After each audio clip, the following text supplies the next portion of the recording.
was like, we're allowed to swear, right? Yeah, it's BonkTable, baby. You can say whatever you want. Well, within reason. I don't. So we almost have a bunch of slurs that you can't say. Oh boy, no, I'm just kidding. I'm trying to reduce timestampage. I mean, I was thinking about this, and I think the new meta is just saying, like, instead of calling somebody a specific slur, just call them, you just literally say to them, hey, you bunch of slurs. I've said that to trans girls. Wow, really supporting the community here. Yeah, well... Sometimes you can get away with it. If you it's just funny to imagine somebody saying, I was called a bunch of slurs. And it's like literally that is what I was called. Yeah, if suffice it to say, on my Twitter, there's a lot of words that I use that not everyone can say, but that I definitely can. You wield them like a deadly blade on Twitter, so.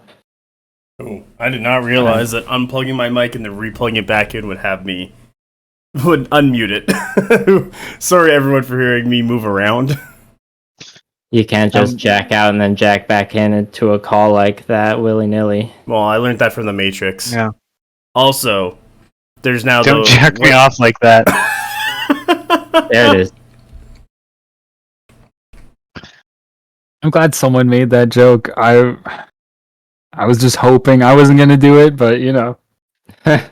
I made the decision, and I thought the bait was pretty obvious. So,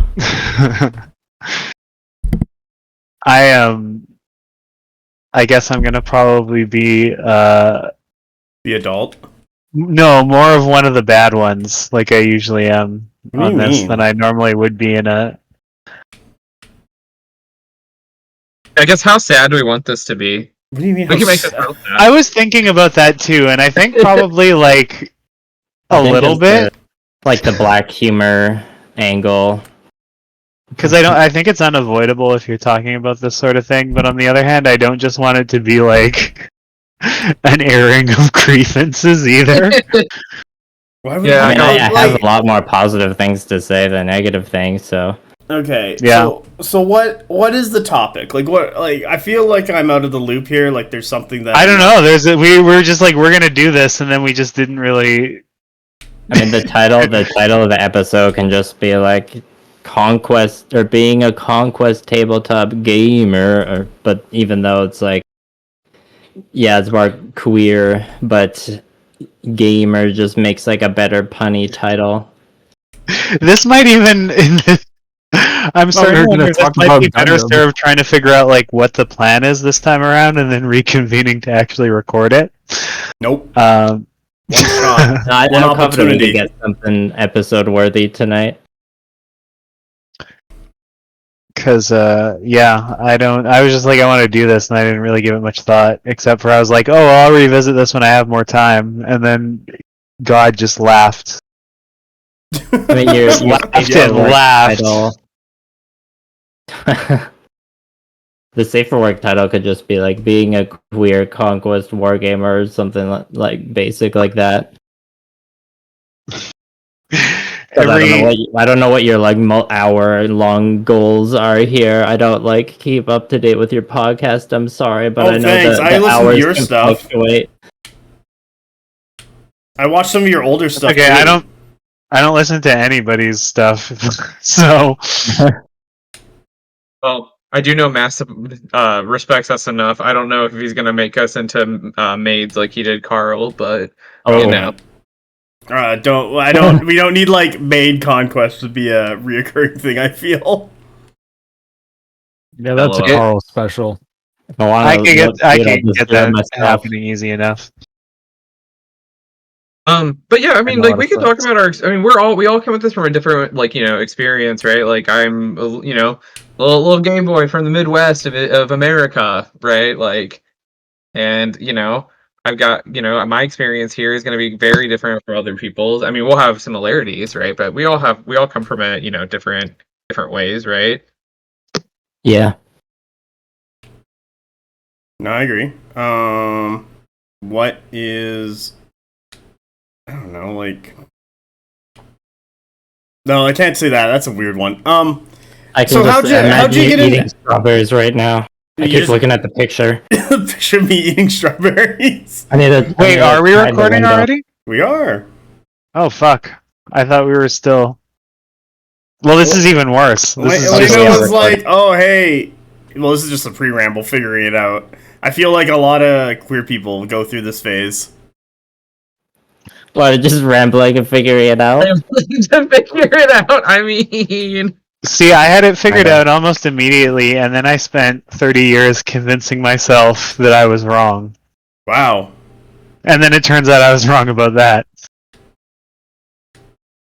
Was wrong about so much. Yeah.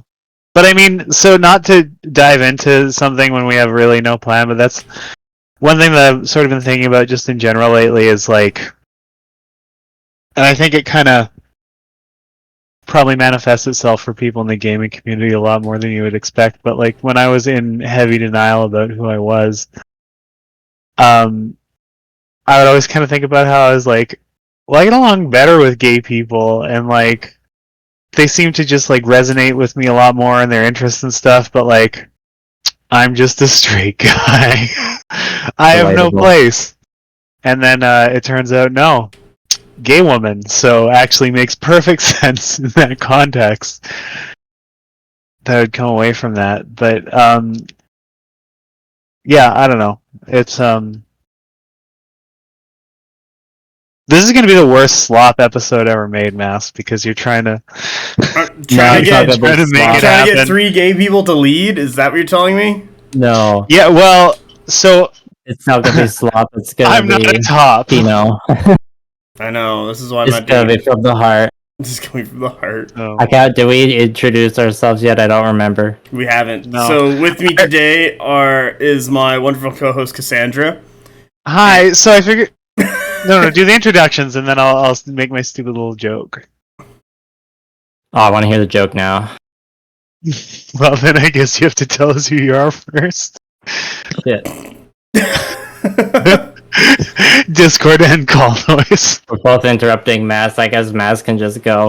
Matt, like, hold on. I can show you what. That's Mass. Hey, Mass, who are you? My co-host. No. This is my show now. I'm Cassandra. That's the spirit. We've got Mass, my co-host, who is lovely. And with us, we have Skillen, as usual, and some of the gays that I brought on here to talk about. We're still figuring that out. The truth. But yeah, so I am not a top. So there's no way that I can lead this. What we need is a mean woman to tell us what to talk about, and then I would do fine. But in the current framework, I'm adrift. Well, I can put on my HR hat and by the way, I'm Jordan. Shinjo Jordan on the Discord. Hello, everybody. Right, I didn't introduce really anybody. I almost stepped up, but hello, Jordan. Good job. And that voice, of course, is now I'm just being a shit about it. Yeah, I guess I'm stalling. My name's Laina, also known as Millanial Model Mayhem. She, they. Oh yeah, he, him for me. Cass. Freestyle, just whatever suits the bit, you know. Word. Yeah, so the preamble to this, for the listener who hasn't been hopefully hearing us meander through this for 20 minutes already, when this makes it to air, is that I thought it would be fun to have a bunch of queer people in the gaming scene on to talk about stuff. But then I got, just like life happens, stuff comes up, you can't necessarily focus on things. And so I got 2 people who are with us. They just introduced themselves. But the Taskmaster, set a date that I just did because it was in the future. I assumed it will never come. And so now we are struggling to actually figure out a cohesive way to discuss this without it being kind of, too much of a bummer. Because sometimes that can happen. But, let's take the focus off of me for a minute. So, Shinjo, what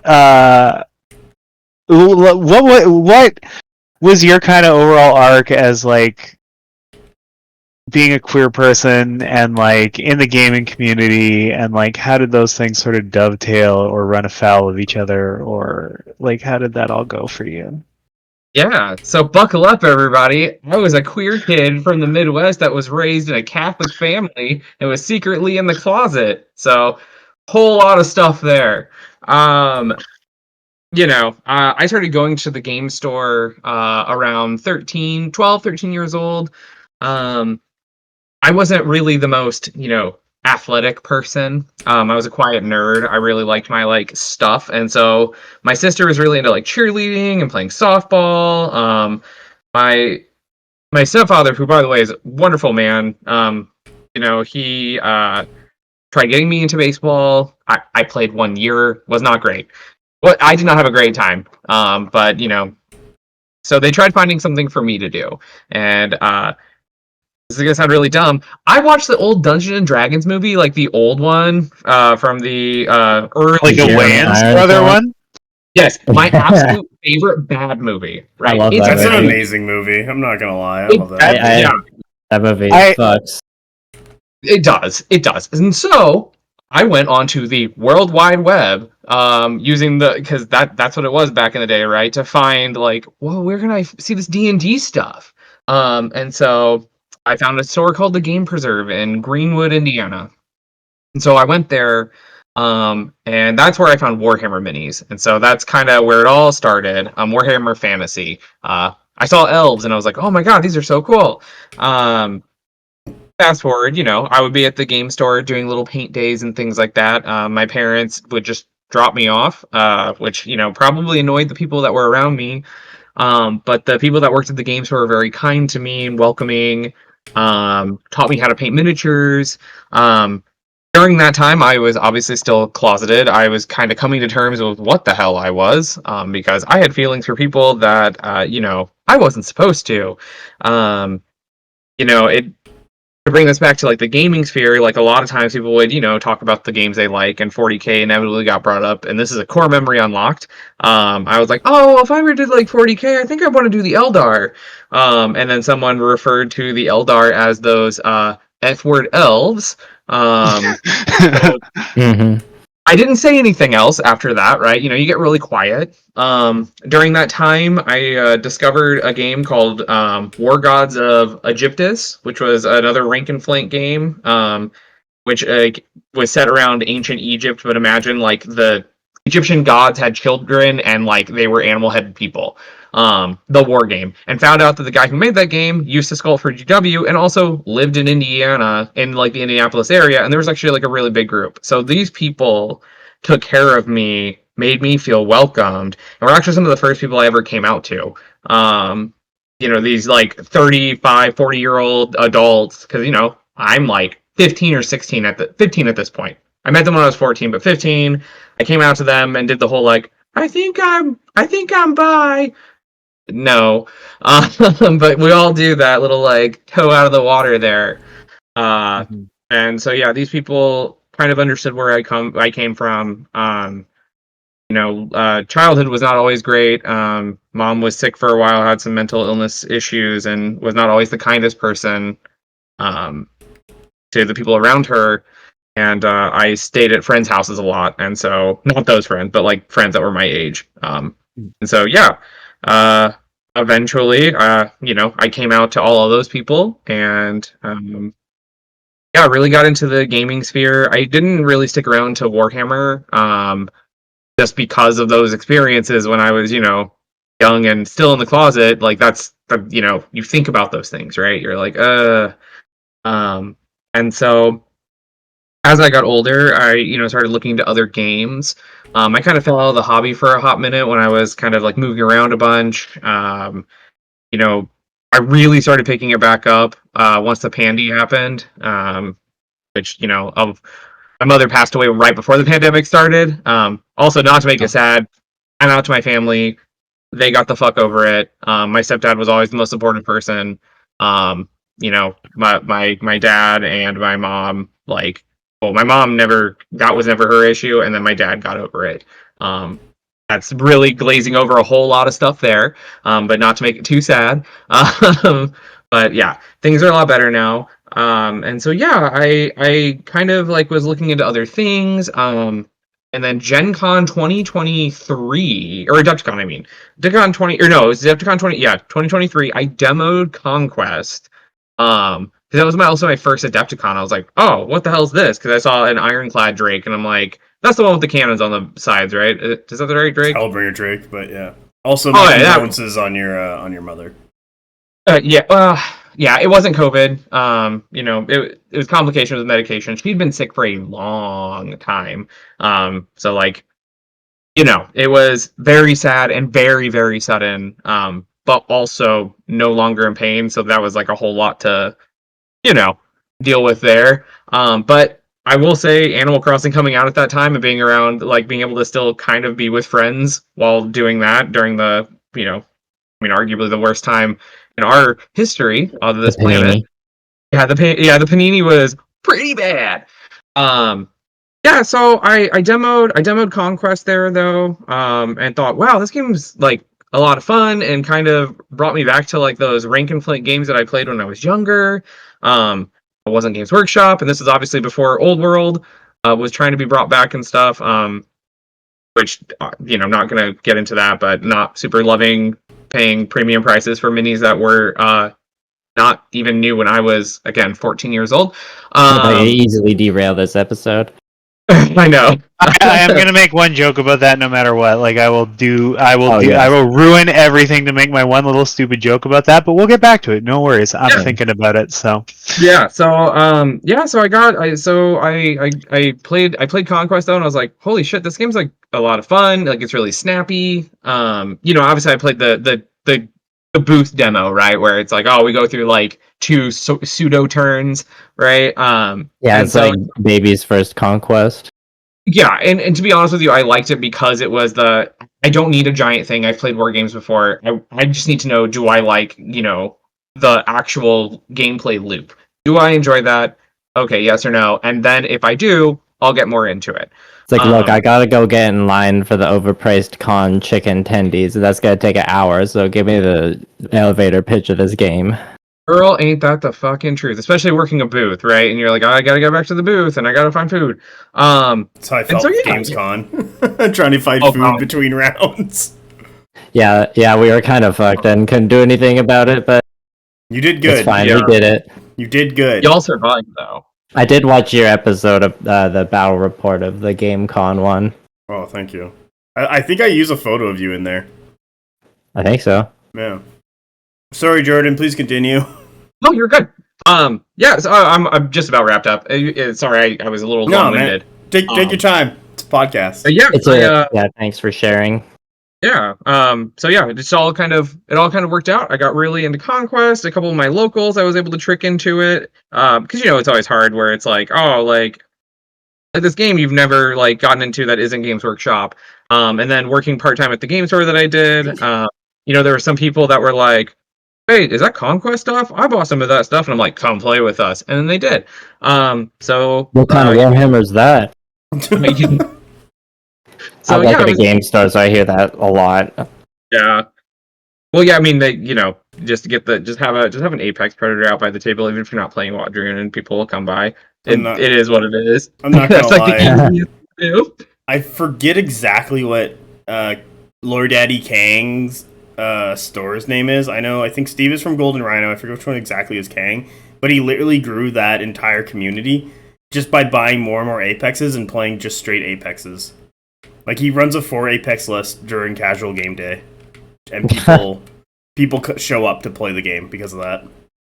Like, it works. I do that. Dino Thunder is real. I mean, it is though.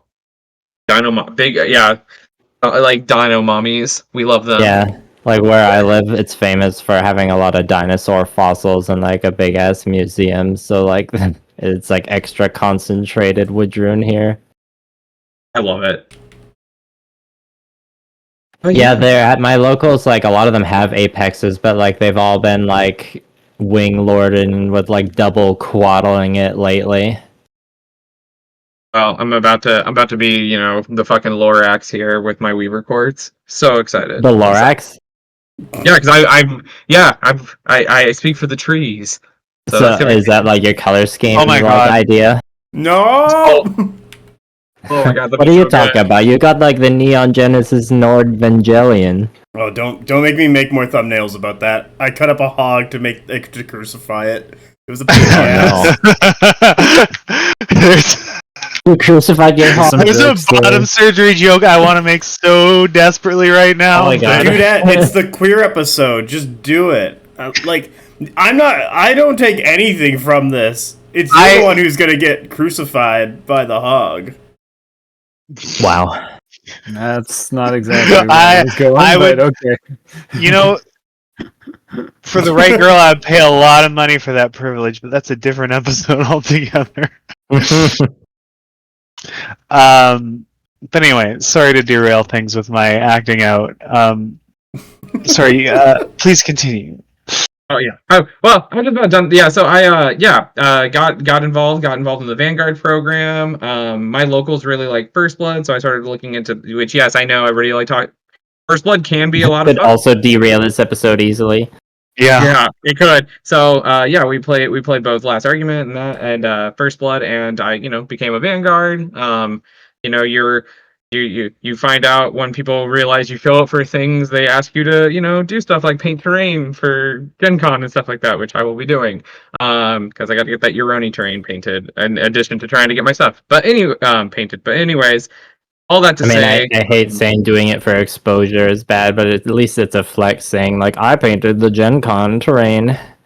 I also plan on bringing terrain for that tournament. So did you paint the Gamescom terrain? I did not.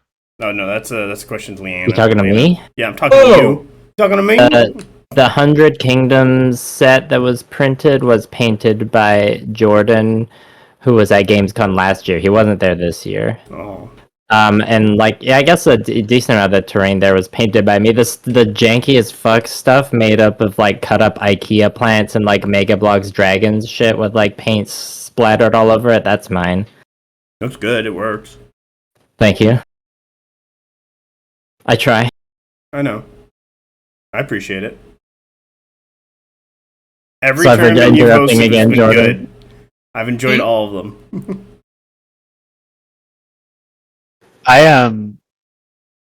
Since we've gone a little bit off the rails here, I want to just get this out. So you mentioned that when somebody used the F slur in reference to Eldar, which common experience for sure. But I just want to relate that the last time in my life that I used gay pejoratively as a cishet person was to describe the Lorwyn block in Magic the Gathering.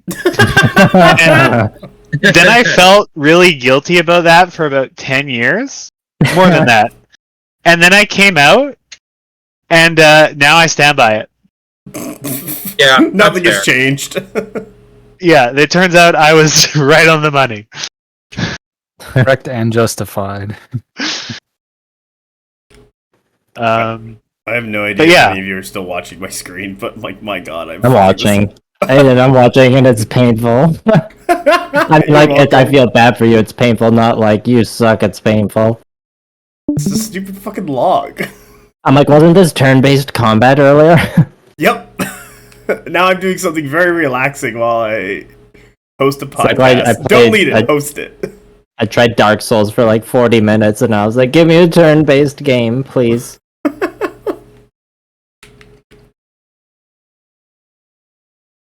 Sorry for interrupting once again, Jordan. No, you're good. I was just, I'll see people at Gen Con, and I don't know if this is other people's experience, but in my experience, damn near every Conquest tournament I have gone to and or event, I'm like, found other queer members of the community. So, yeah, there are dozens of us. So that's true. I'm sorry. Can confirm. Well, when there's only 50 people who play Conquest, that's a pretty good number, actually. Yeah, okay, look at the percentage of the queer people that I've run into. Like in Conquest, it's like significantly higher.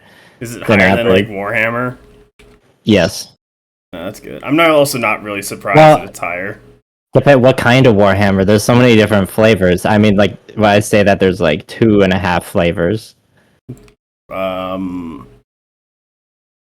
40K is like pretty diverse just because of how huge it is. Yeah, let's go with I've seen lots of trans people playing 40K. Oh, fucking Christ, water. I've only known like straights who play Horse Heresy like in theory. Wait, what? I see them Heresy game in the flesh. I see them post about it and stuff sometimes. I've seen photos of games, but the only people I know who actually care about Horus Heresy, and obviously there's a bit of bias for me, is other T-girls. Is it because of the T-Sons?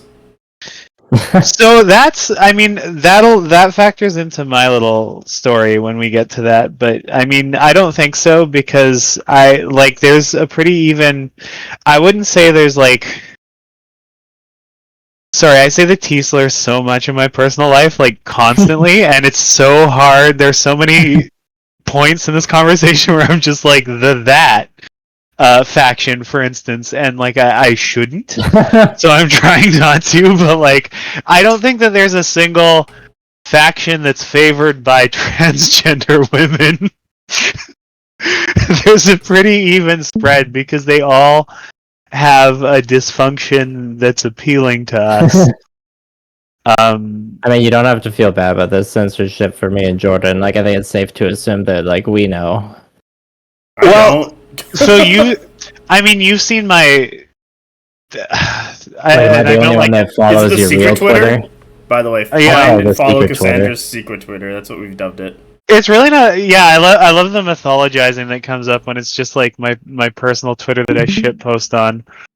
But anyone who follows me there knows exactly how I talk and what I post about, for better or for worse. Jordan, are you even like brain rotted on Twitter? I didn't confirm or. Oh dear God, no! I stay away from that Nazi. I see. Nice. That's just doing me then, Kaz. I'm not saying it's not a Nazi cesspool. I'm just saying for some reason it's also where all the cool girls hang out for some reason. True. It's true. I think they just don't want to move. Yeah. That's just it. I went on for a long time, so someone else should go. I guess I haven't yet done a backstory like you did. Mine is all jokes, so you should do yours. No, yours is specifically dark jokes. I didn't go in with a plan or anything. I mean, a lot of the TLDR of my No, you gotta do long format. It's just like a lot of being in denial and just like realizing things in hindsight in like the last couple years. I've only been out as trans as like not even 2 months yet, but I guess I've been out as non-binary for almost 2 years.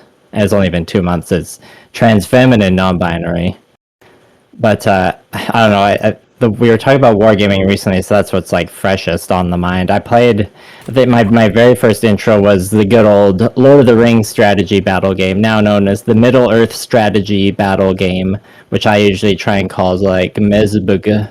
I don't have my minis anymore, unfortunately. I remember like I sold them to some guy for like I don't know, $5 or $10, and they were covered in like way too many coats of primer. Like I painted them shitty, and then like I sprayed a coat of primer on them when there was like flock on the base and shit. Like they're awful. Wow. But what really caught my eye, like my friends showed me the game at their house, but then when I actually got to the Games Workshop store, I was like, who the fuck are these lizard men?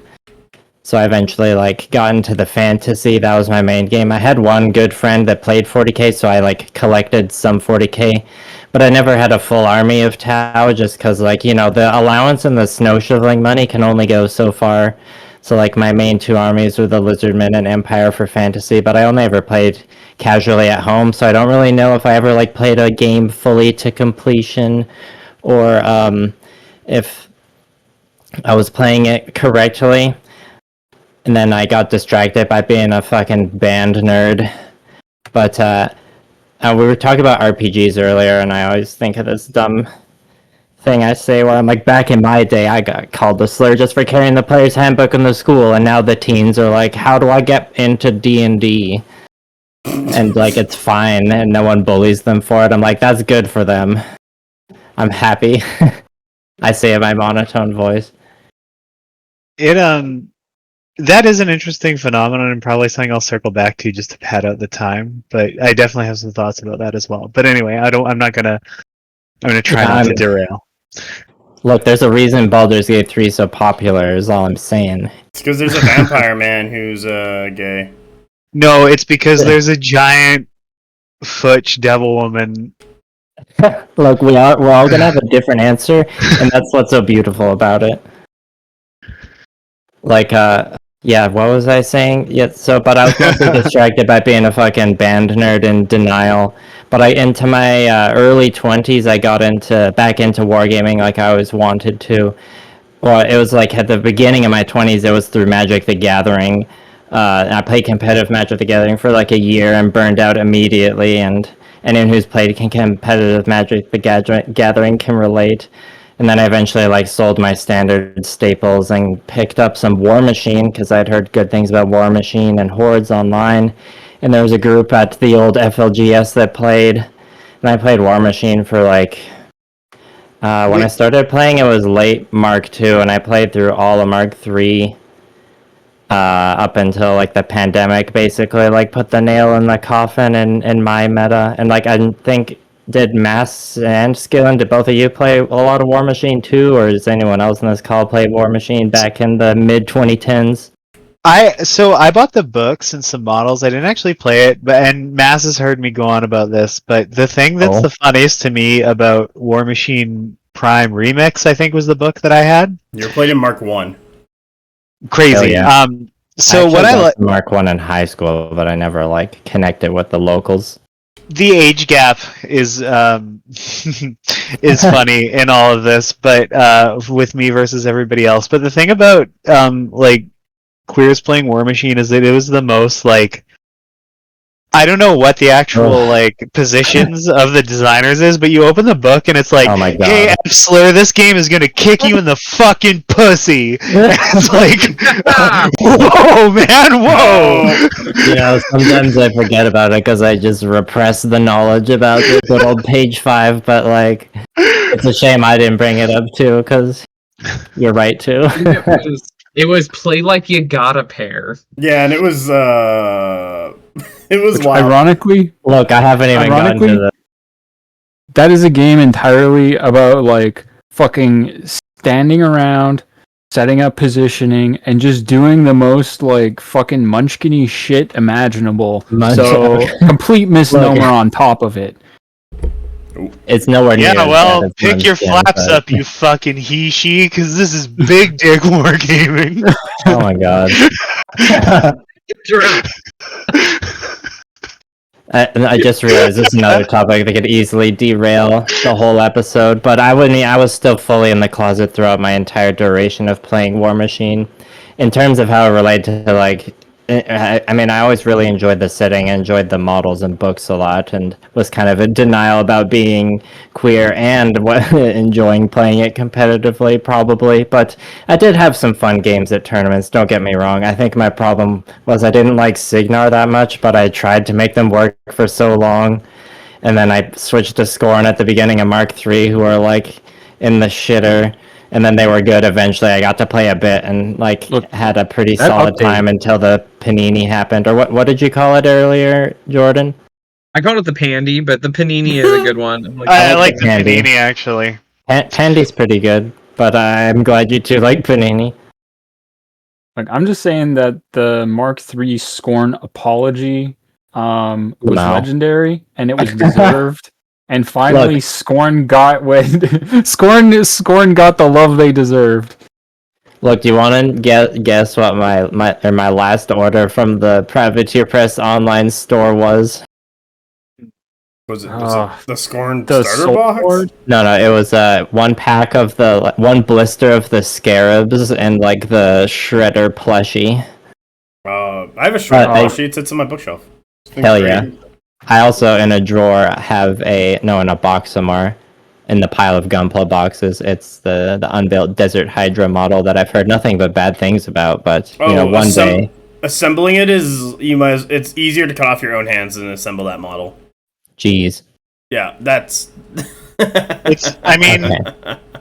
We're assuming that it's really hard to cut off your own hands, but if you're careless and in the right environment, like where there's a lot of industrial machinery, it's super easy. Yeah. you could do it without even trying. Yeah. Some guy used a skill saw wrong and cut off his finger. That was kind of cool. That'd be sick. I'd rather not talk about my nightmares now. I thought we were talking about being gay. Well, what are your gay nightmares? Getting my hands cut off? As a trans woman with BBD, I actually very frequently think about a giant machine that just destroys my body. Basically, whenever I'm in distress, I start to think about the machine. So, did you also see that movie, The Machinist, when you were too young? Actually, surprisingly. Nice. What do you call the machine? It's just the machine, but it looks for me. It manifests itself as a huge baler, like a cardboard baler. Oh yeah, but it just smashes the shit out of you until it just destroys you. Anyway. Wow. The thing is, some girl. Sorry, go ahead. So the panini happened, and I wasn't playing War Machine and Hordes anymore.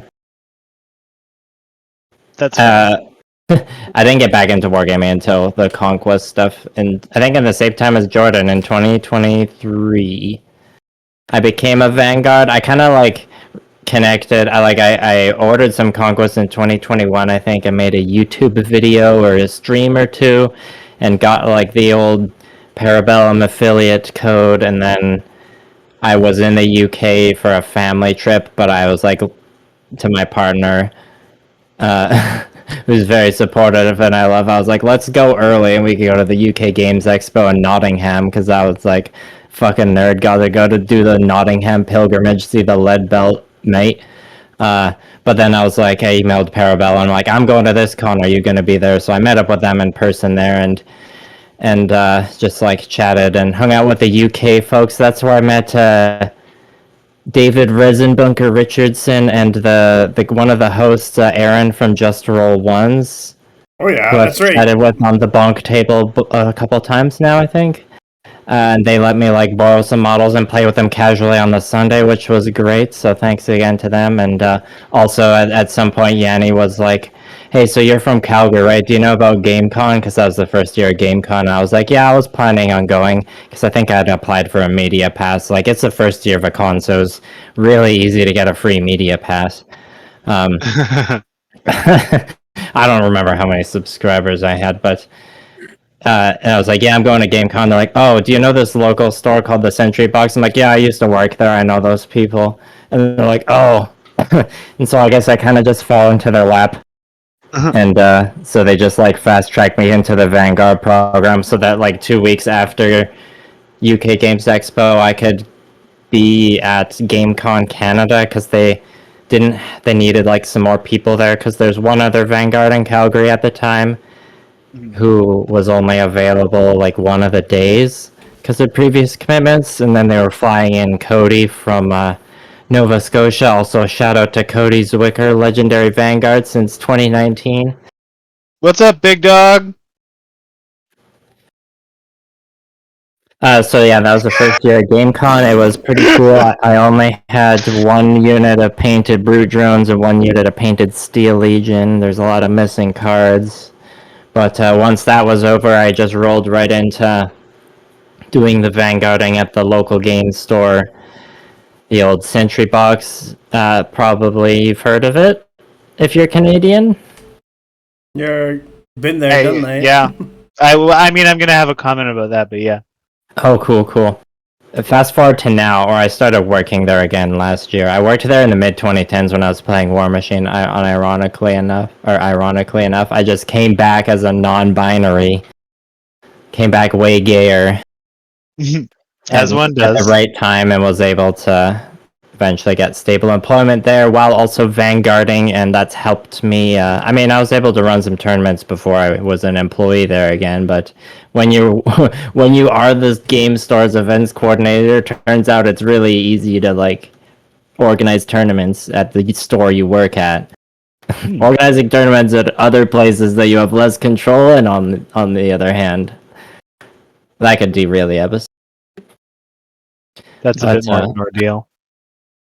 But I've been vanguarding since 2023. The season was season 4 just ended, so we're kind of just waiting to see how many in good old Canada region are gonna get to go to Greece this fall.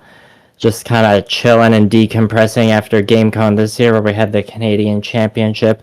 I think that's enough TLDR for the wargaming background. To quickly go back to the Sentry Box. When I came back to work in there, it was a much more...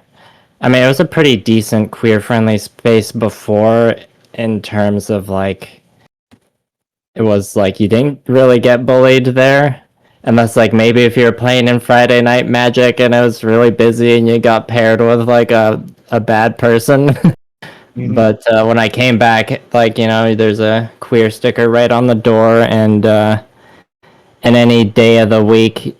there might be 1 to 3 queer people or even trans people there. The Conquest night is a pretty popular night for a few different game systems, and that was the first the same day I changed my name and pronouns. I went to Conquest night that night because I just hosted on the same night every week, and I was probably one among 3 to 5 trans people in the building, so being in such a queer-friendly, supportive space has definitely been great, because it's given me the mental security, I guess, to just decompress all the repression and being in denial about things from my youth. Way back in junior high, getting called a slur just for carrying a D&D 4th edition player's handbook. Only to find out years later that people said 4th edition was bad, and I thought it was good at the time because Dragonborn and Tieflings were sick, alright? Okay, it was bad, so here's the thing. 4th edition was good if it wasn't D&D. Oh, I've heard that one before. Yeah, well, it's true. Which is true. It very much was true. Look, I sold some of my 4th edition books, but I kept the dragon supplements because I'm just a slut for dragons, I guess. Just like how I bought the recent Dragon Delves book, even though I don't play D&D anymore. It's got dragons in it, I'm a sucker. I get that. Which is why I almost ended up with Dweg, but don't. Also, I said my pronouns, but I didn't say my factions. Nords, 100 Kingdoms, Spires. Nice. All respectable. I don't know, Spires is a little questionable, but we'll talk. It's greasy, but you're playing. I think that's how the hot dog gets made. Directorate are pretty respectable, but it depends on what your directorate list is. If you dip into Underspires too much, does your directorate list get less classy? No. Yes. No. I recently, on a Spires tangent, I recently built my Incarnate Sentinels, and I think they became my new favorite Spires models just because of how sassy they all ended up being. Yeah, they got some body language. There are some very... I don't know if they intended or not, but you can get some pretty cunty poses out of these models if you just apply a little bit of imagination. Cass, I don't know if I don't think I've shown you the I kit bashed my Nord's army a lot, and I got one extra Valkyrie body that I turned into a raider, but putting some Ulfandar arms on it because those were like the smallest non-Valkyrie arms I had that would work, but they're still like pretty big, so it's just like I got one muscle mommy Valkyrie raider, which is like huge, like only does arm day. I love that. Yeah. I'm here for also, it. my female Jarl broke recently. The spear tip broke because it's a flimsy ass resin spear, which is like I've been waiting for it to happen. Right? It's just like the mimetic assassin. You assemble it and paint it, and you're like, this is cool. It's gonna fucking break. For some reason, it hasn't happened with my mimetic assassin yet, but it happened with the female Jarl. But I took that as opportunity to just carefully drill out the shaft and put the Valkyrie leader spear on the other end of it, so it's much improved now, and I'm just doing a self brag, I guess, about that. Nice. I was like, there's a trans joke here somewhere about the female Jarl. Oh yeah, if I was like making a dramatic adaptation of my story, it'd be like being in denial, but when the Parabellum released the female Jarl and being like, God, I wish that were me. But also, like, for real, kind of wish that were me, you know? Cass did the exact same thing. There's an element of truth to that. The matriarch queen definitely played a part in me. The original muscle mommy. Yeah, just deciding to fucking do it. Look, I didn't need to put in as much effort into my painting my chapter mage as I did. Mm-hmm. Now I know why. The huge tracts of land. Those were a challenge to paint. I'm like, I've never painted cleavage before. Yeah, and there might have been one War Machine boob window, but I can't remember. Or a midriff. There's probably a War Machine midrift or two. Yeah. Was it Scar's Great Rack? Look, I didn't play. They got rid of that eventually. Took him like 15 years. Look, I love the Crix models, but I got fed up playing against Crix so much over the years. They just called the horns out. Yeah. I had some tilting issues in the War Machine days. It's not nearly as bad with Conquest. War Machine, I think, is still a cool game, and I'm glad it hasn't like died truly. It's just like in the area I live, there's no one's really active playing it. Yeah. I did order the first round of like their 3D printed models, like when they announced them at, I don't remember if it was Gen Con or Adepticon one year, and I definitely got some pieces shipped back to me that had uncured resin in the cavities and other ones that were broken. You love to see it. But at least the support team sent me replacements really fast, and like it was all cured resin. Some of the pieces were broken in like the exact same way the original ones shipped, but you know what? It glued together fine. There were some like visible print lines on them, but you know, it's cool to have them because I can compare the like Mark 1 K-Door like all pewter metal group to like the Mark 4 3D printed one, and it's cool to see like how much the scale creep and like design has changed. But I certainly haven't painted them. I haven't really played Mark 4. I got my partner to like buy some cheap used Crix, and we've played like I think we played like intro War Machine game, but I've also just played like some one-page rules with them. The War Machine and Hordes models, like I have so many painted ones, they're great for like the agnostic games I've been collecting. I've used them for D&D minis occasionally, like the War Machine minis. Oh yeah. I still have my Crucible Guard, my K-Door, my Mercs, like I don't know. There's collecting, being a Mercs player, you end up with like a lot of good D&D minis. Yeah, there's a lot. It's like, oh, what are some like good sweet. Cast, what do you have like good examples of like there's queer coded War Machine and Hordes models? Or characters, I guess, because you just like got the books you said. Well, I had some miniatures I'd barely played, and this was a while ago. So no, I am basically just here to look cute anytime War Machine comes up, because I don't have nice. I get my 3 opinions out, and then I'm just like, well, I hope everybody else has fun. Yeah, I mean, back when I was playing, I was one of those just like annoying straight guys who was just like, yeah, I'm a feminist. Like, what I appreciated about War Machine and Hordes was it wasn't gimmicky like 40K in terms of the female inclusion, because 40K it's like, look, if you're a girl, you can play the Sisters of Battle or the Girl Army, or I guess you can play Tyranids. And then with War Machine and Hordes, at least, like, there was factions with female models in them, and sometimes it would just be a unit of gun mages, and some of them had some breasts, and that was cool, and it like wasn't a big deal.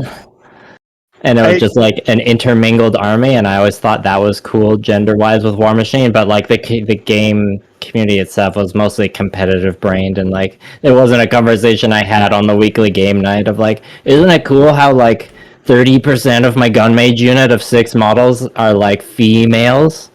Yeah. I think there's a period in every repressor's life where they're picking female characters and thinking too much about them, and then just being like, "Well, I just doesn't mean anything though. I just think it's cool." I'd like furiously start collecting Nords in 2024. Valkyries are definitely what got me into Nords. Just pretty yeah, shameless about that. But I knew what, like, I think I was still in the closet, but I wasn't working anything out. I was just hiding things at that point. So yeah, it's like there's 2 obvious regiments that got me into Nords, and you'll never figure out which ones. Uger. Trolls. Look, the troll leader holding the possum is one of my favorite miniatures in the range, and also like the bit where it's just like a board with a bunch of big ass keys in it. That's also like that guy's so good. But it was like the Bow Chosen and the Valkyries. I guess the female Jarl in there too. It's like, well, if I'm gonna play Nords, like I know every list will probably have these models in it. And I think the comments I've made throughout this episode paint a picture, but I was really hoping the Bearsark's kit was gonna have like 1 out of 4 models on the stand be like just like a giant mountain of a woman.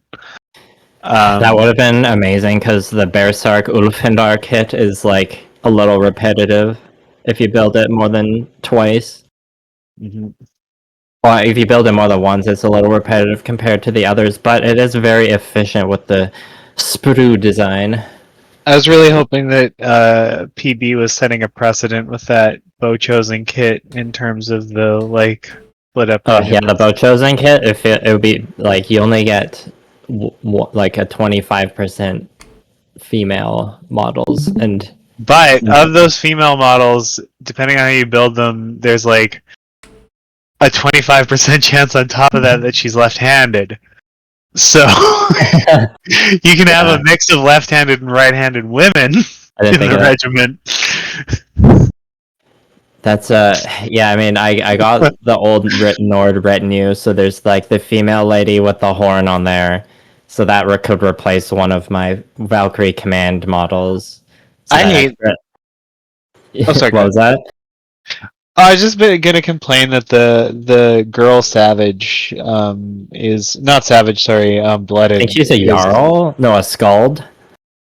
Yeah, but there was a girl blooded in that came in the like. What? Oh yeah, I'll send a picture. I literally have her on my page. Nunny. Yeah, 1 second. Yeah, she was in the kit, the fancy this is kit. Huger news than the Imperial officer with the sword. But the other kind of limited edition that they do, Founders exclusive.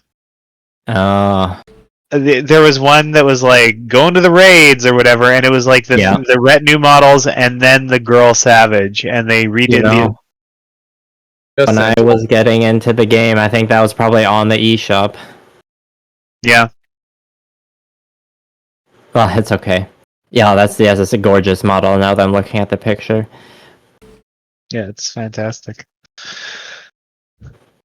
But yeah, I got that extra the extra Valkyrie model, which I changed into a Bow Chosen. So I got one Valkyrie that was turned into a Bow Chosen, and from that I got one extra Bow Chosen model that I turned into a Valkyrie. So my Nords army was just like a lot of excuses to do stuff like that, just making building the army take like twice as long. But seems like it was a real red paperclip scenario where you kept You took the one body and then kit bashed it into another model, and then you used the body that you gained from that to trade up, and that anyway. Look, all I'm saying is I was like, when the community was getting really mad about Euroni stuff earlier this year, I could relate. I said I was a slut earlier for dragons, but I'm more of a slut for kit bashing. And like the Conquest models are easy to recommend for like the amount of extra bits you get. And one of my locals pointed out or made a good point one time. He's like, yeah, they're reading the room with that one because the larger scale of the game makes it harder to kit bash. So they know that like you'll need more extra bits for kit bashing left over. But not everyone like sees the extra kit bashing bits as precious as I do, I guess. I learned recently. Yeah, it's like everyone has a bits box. Some even have bit shelves or bits bags. Look, Bill, without a bits box is madness. Yeah. Actually, one of the things I like about Conquest and its scale is that there's a lot of like bits for bigger minis and smaller scales that just fit onto Conquest minis really nicely. Oh yeah, I've gotten away with some good kit bashing, especially with the old Men-at-Arms models, because like they're first generation Conquest, so like even Conquest is not immune to scale creep, so like their first generation models are noticeably smaller, so like kit bashing, I insecurely kit bashed my Men-at-Arms when like the resculpts came out. I was like, you know what, you old boys are good enough. But I snipped off a lot of their heads and managed to replace them with, well, first off, a lot of household guard heads. And then I had some of the old resin upgrade heads, but also some Warhammer Fantasy heads I was able to fit on there, and they like blend in well enough. I tried to replace the swords where I could as well. That was kind of hit or miss. Yeah.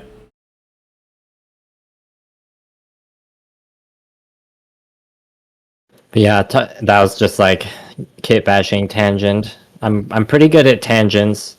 It's fine. Talking about like being queer, I've definitely like one of my Conquest regulars is like very out and queer, which is great. And well, there's more than one actually. I guess there's only one that like shows up on a regular. There's only like one that shows up, almost every week. But yeah, at tournaments, at Conquest tournaments, I think it's probably safe for me to assume that like there's been a queer and or trans person at every single one, which has been awesome. Just like another thing that's helped me realize what I was repressing about. And I don't know if that's like more of I don't know if Conquest is like unique in that, or whether it's wargaming overall, because like I see a lot of wargaming happen at the store I work at, and like, we're everywhere. There must be something in the air. Well, one of the things is I feel like the game stores themselves are really more open to a lot of people. So that I am kind of in a bubble, I should admit. It's like vodka companies with gay guys. Like they know that we have disposable income and we want to spend it on that. So I should recognize how much of a bubble I'm in. I'm just like fully tabletop pilled all the time. No. And I could take that for granted. So the incidence rate of queer people playing Conquest is definitely quite high. That kind of ties into my coming out story, but it's super dark. But I'm going to tell it anyway because this is in part my podcast, and just enough that I can do what I want.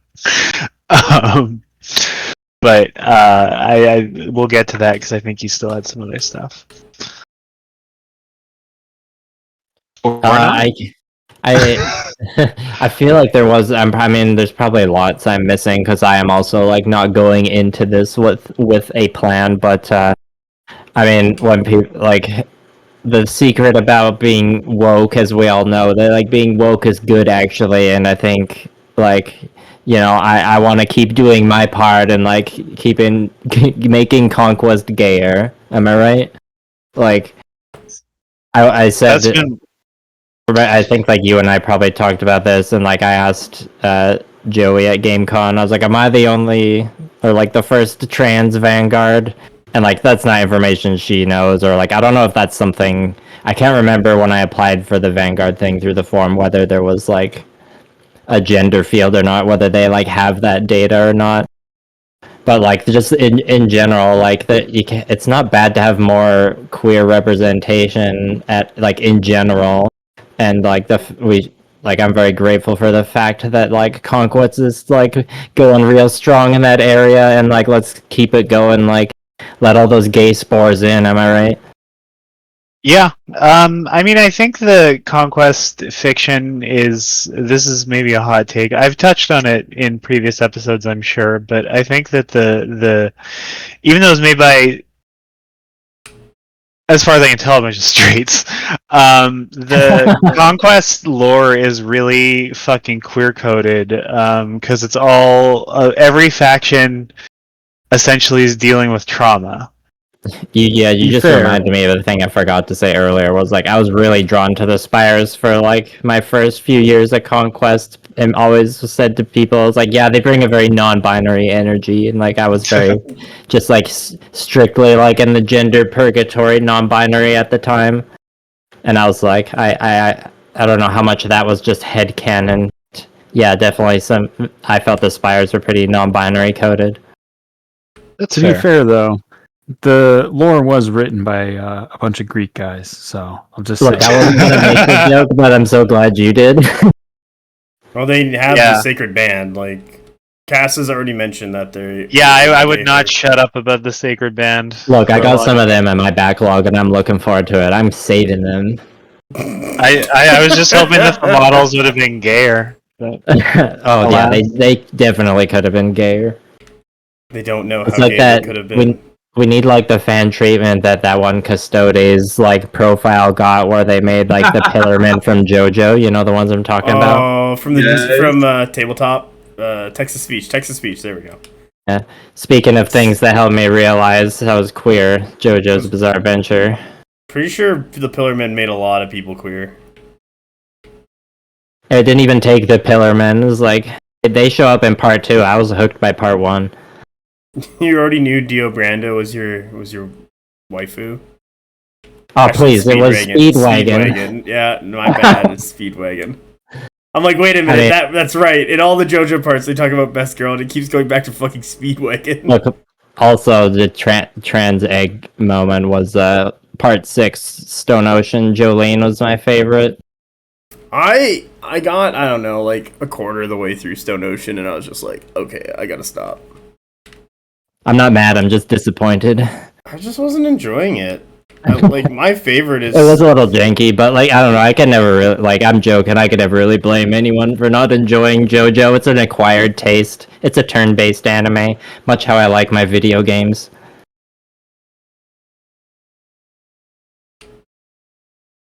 I've surprisingly never watched JoJo. That is surprising.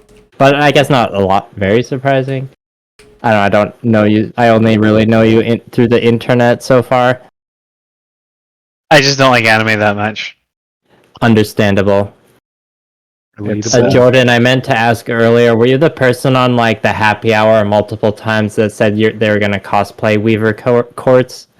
100%. Hell yeah. Yeah. This is your year. It fucking is. I'm so excited. It will be debuted at Adepticon. Because that'll be the first big major tournament that I will be playing because I here's the thing. I know some local stars have big events and things like that, but like no, it's cons, it's world qualifying events at cons. That's where I will be debuting. So that's why it'll be Adepticon. You can't deny that Adepticon is the biggest one. Yeah, it is pretty big. So and that's like a reasonable amount of time to actually get an army ready and a cosplay. Correct. That's I'm very interested in what they're gonna look like. This old surprise faction.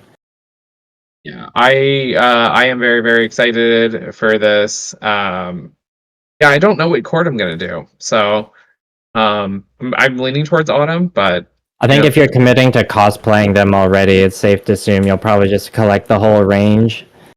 Oh yeah. 100%. So I will probably end up with a couple of the preview mini that we're getting. Oberon. Yeah, I'm excited. So I hope it's I hope he's sexy. I'll be honest. Like he better. I think he will be. You gotta go send Stravos an email. Make the models sexier. I mean, honestly, like it's already. The community already did that when the Minotaurs came out. They were like, these guys aren't fuckable because they had fucking dad bods. Because they had bad taste. Also, I feel like if you had a Venn diagram of Conquest players and monster fuckers, like, it would basically be the same fucking circle. Like, let's just be honest. It's the same picture. It's a circle. Like, let's just be honest. Like, yeah. You know. Yeah, you got Cass over here, like, oh yeah, I could take a queen, and I'd be like, in a fight, right? In a fight, right? So... Quick, I need your opinions on old Abomination versus new Artisan Abomination. Well, the old Abomination has tits on her head, so I'm obviously more sold on that than... Wait. I like the new Abomination because it has that, like, what do you want to call it? Like the fucking plug. Metal it has like the plug-in on it. Yeah, it looks like a flesh suit. Like it looks as the lore describes it. No. It's like, sorry, buddy, you gotta pilot the Abomination today. I mean, it's the same plugs that the Einherjar guy for Nords, who's sitting on the throne made of You're right. Steel Legion has on him. Oh my god. Did you see for when they connect him to the Spire's milking factory? Oh my god. Is that why they had the Einherjar? It wasn't for they could fight and be a defense system. It was so they could be milked. Yeah, they were using a real powered defense system. Were you, does anyone here remember the happy hour? They talked about the force-grown drone belly button and like where on the body it was located. I actually remember that being a thing, but I wasn't physically present for that discussion. I was there. I got distracted. Wild. I was like, if you're in the Canadian Conquest organized play Discord server, which is like the only one I'm really active in because it was the one I made. One of my locals has recently started playing, and they're like, I finally read the Nords lore. I was not expecting genetically engineered super weapons made by aliens. I'm like, yeah, me neither, but it's pretty good. Welcome to Conquest. It pretty much reminds me straight up. It's almost 1-to-1 the plot from this anime called Juosei, or Planet of the Beast King. That's not I was just like, oh shit. The dick dragon, right? The penis snake. I don't think so. There's mostly just like plants in it for a long time.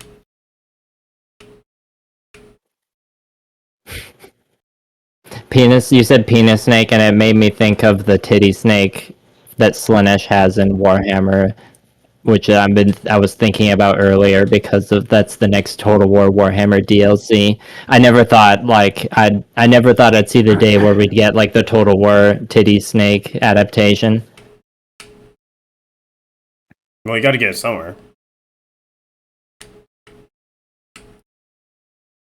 That's one where, like, if the vintage model comes by the used section, we'll have to see how much it is. I imagine it's pretty expensive to get on the used market. It's a sought-after hunk of pewter.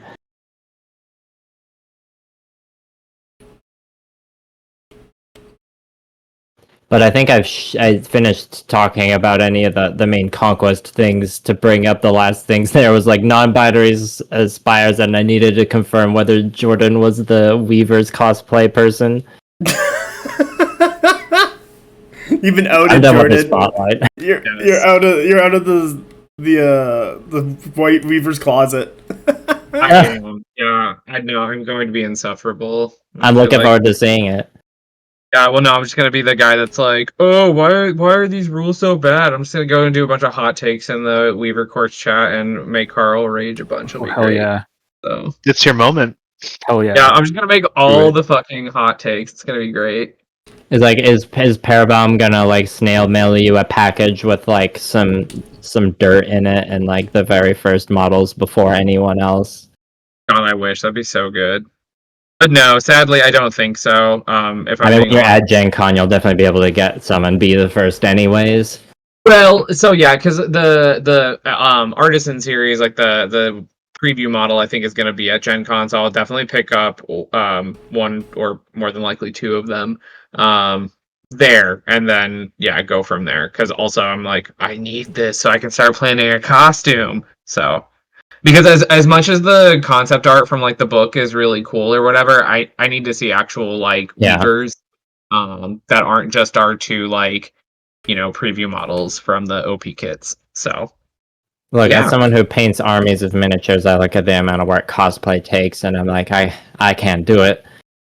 I'm too EP. EP girl.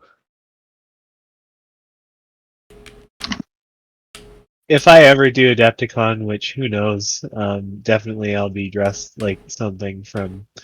Well, so my plan was when I was playing Nords to dress as like a Jarl or something, which made a lot of sense. Now that I'm playing Euroni, that feels like a bit of a minefield. So I have to think about spider. I think if I rock up just dressed like a geisha, I'm gonna get canceled, and rightly so. Fine.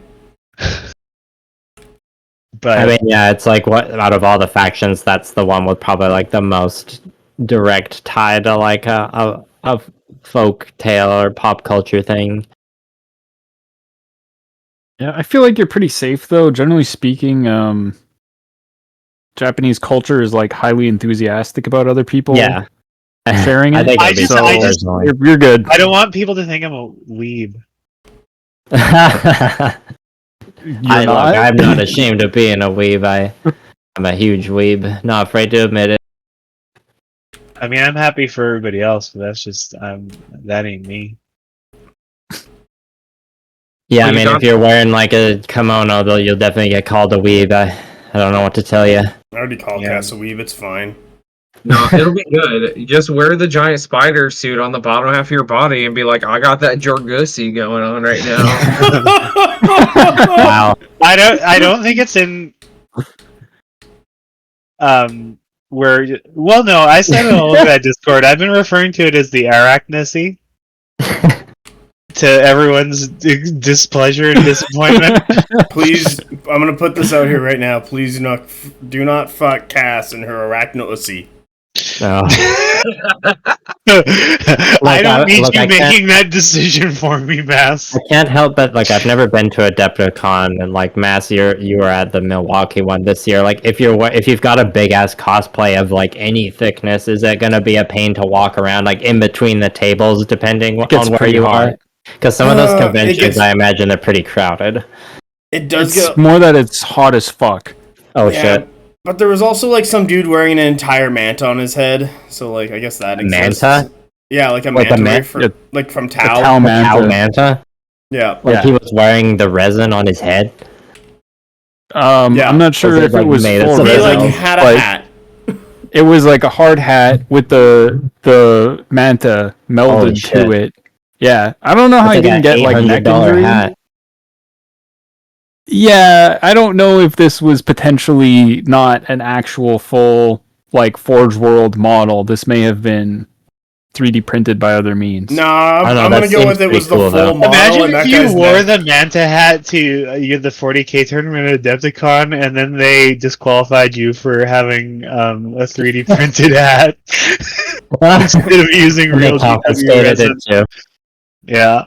And then Games Workshop released their own manta hat 6 months later. That would be in keeping with their pattern of behavior.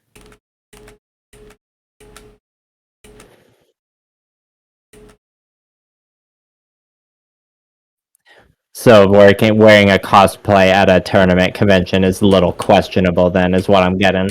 No, you can do it. There's people have done it before. You can. I don't know. By the end of it, wearing shorts and a t-shirt, I was ready to pass out from the heat. So just be aware of that. My plan was just to do really slutty cosplay, and then that it'd probably be good then. Show a lot of skin, stay cool. Well, Makes either way, sense. I don't think this should discourage Jordan's cosplay. Oh no, it'll be happening.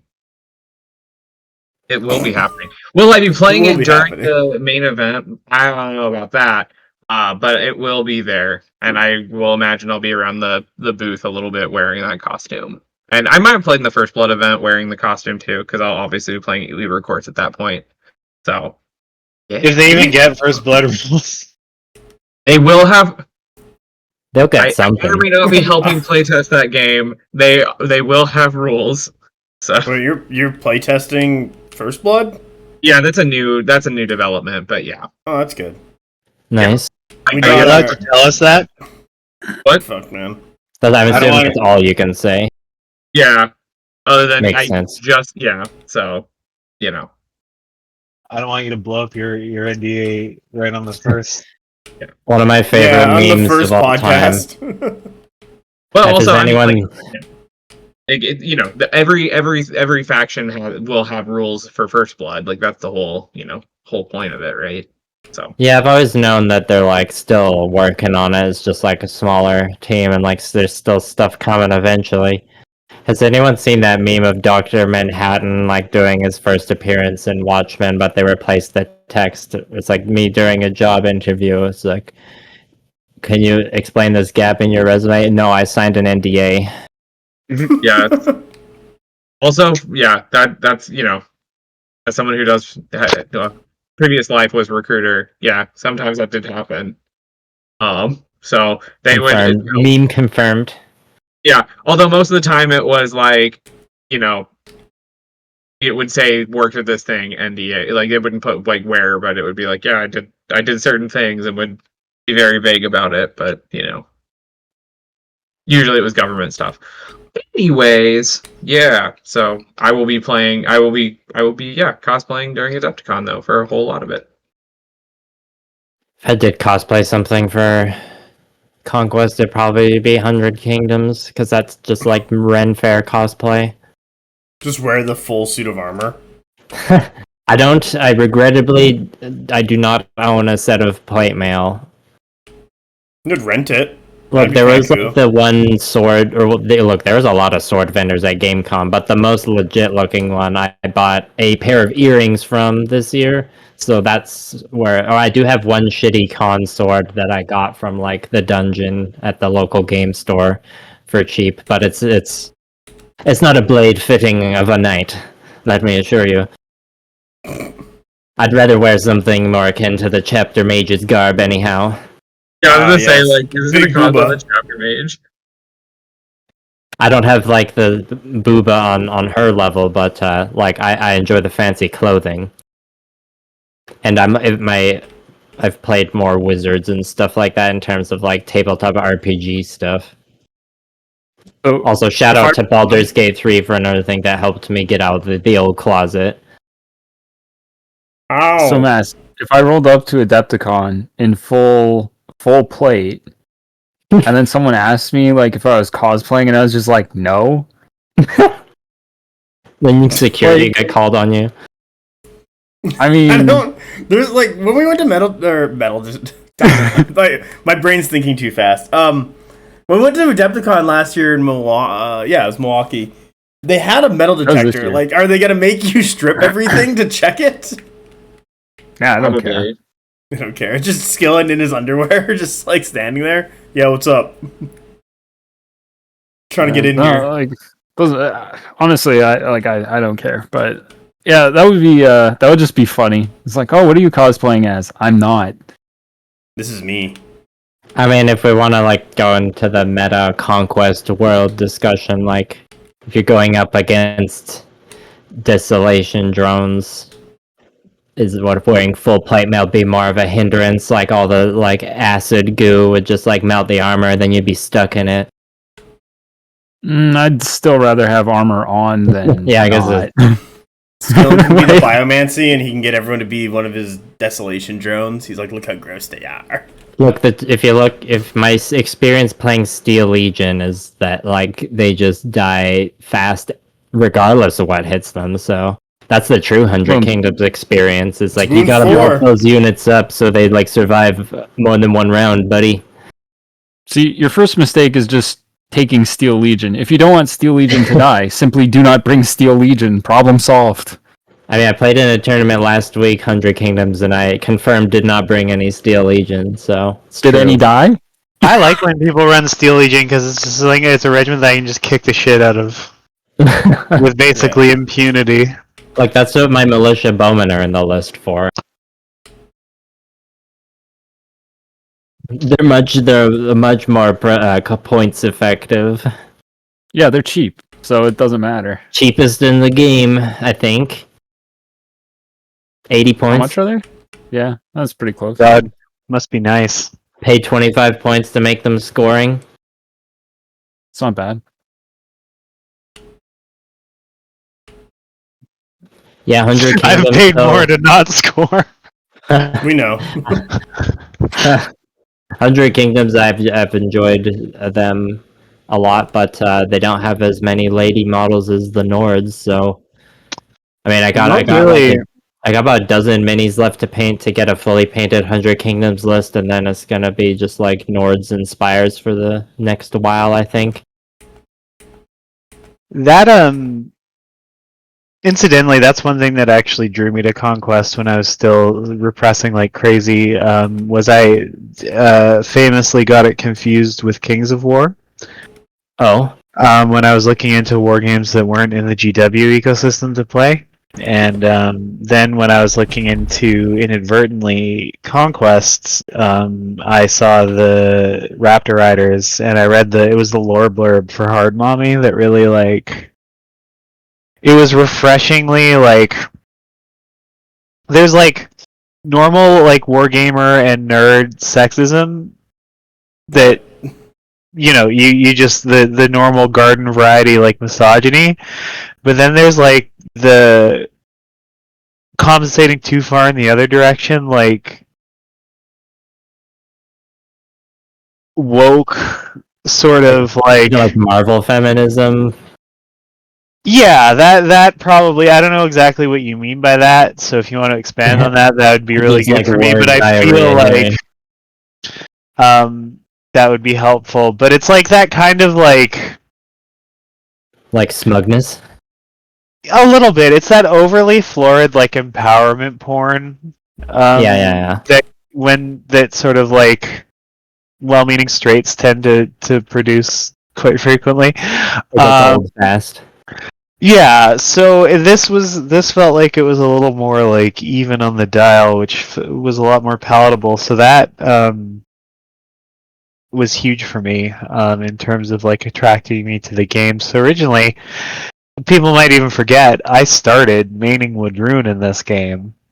And it was literally on the backs of the Raptor Riders and the Matriarch Queen. Many such cases.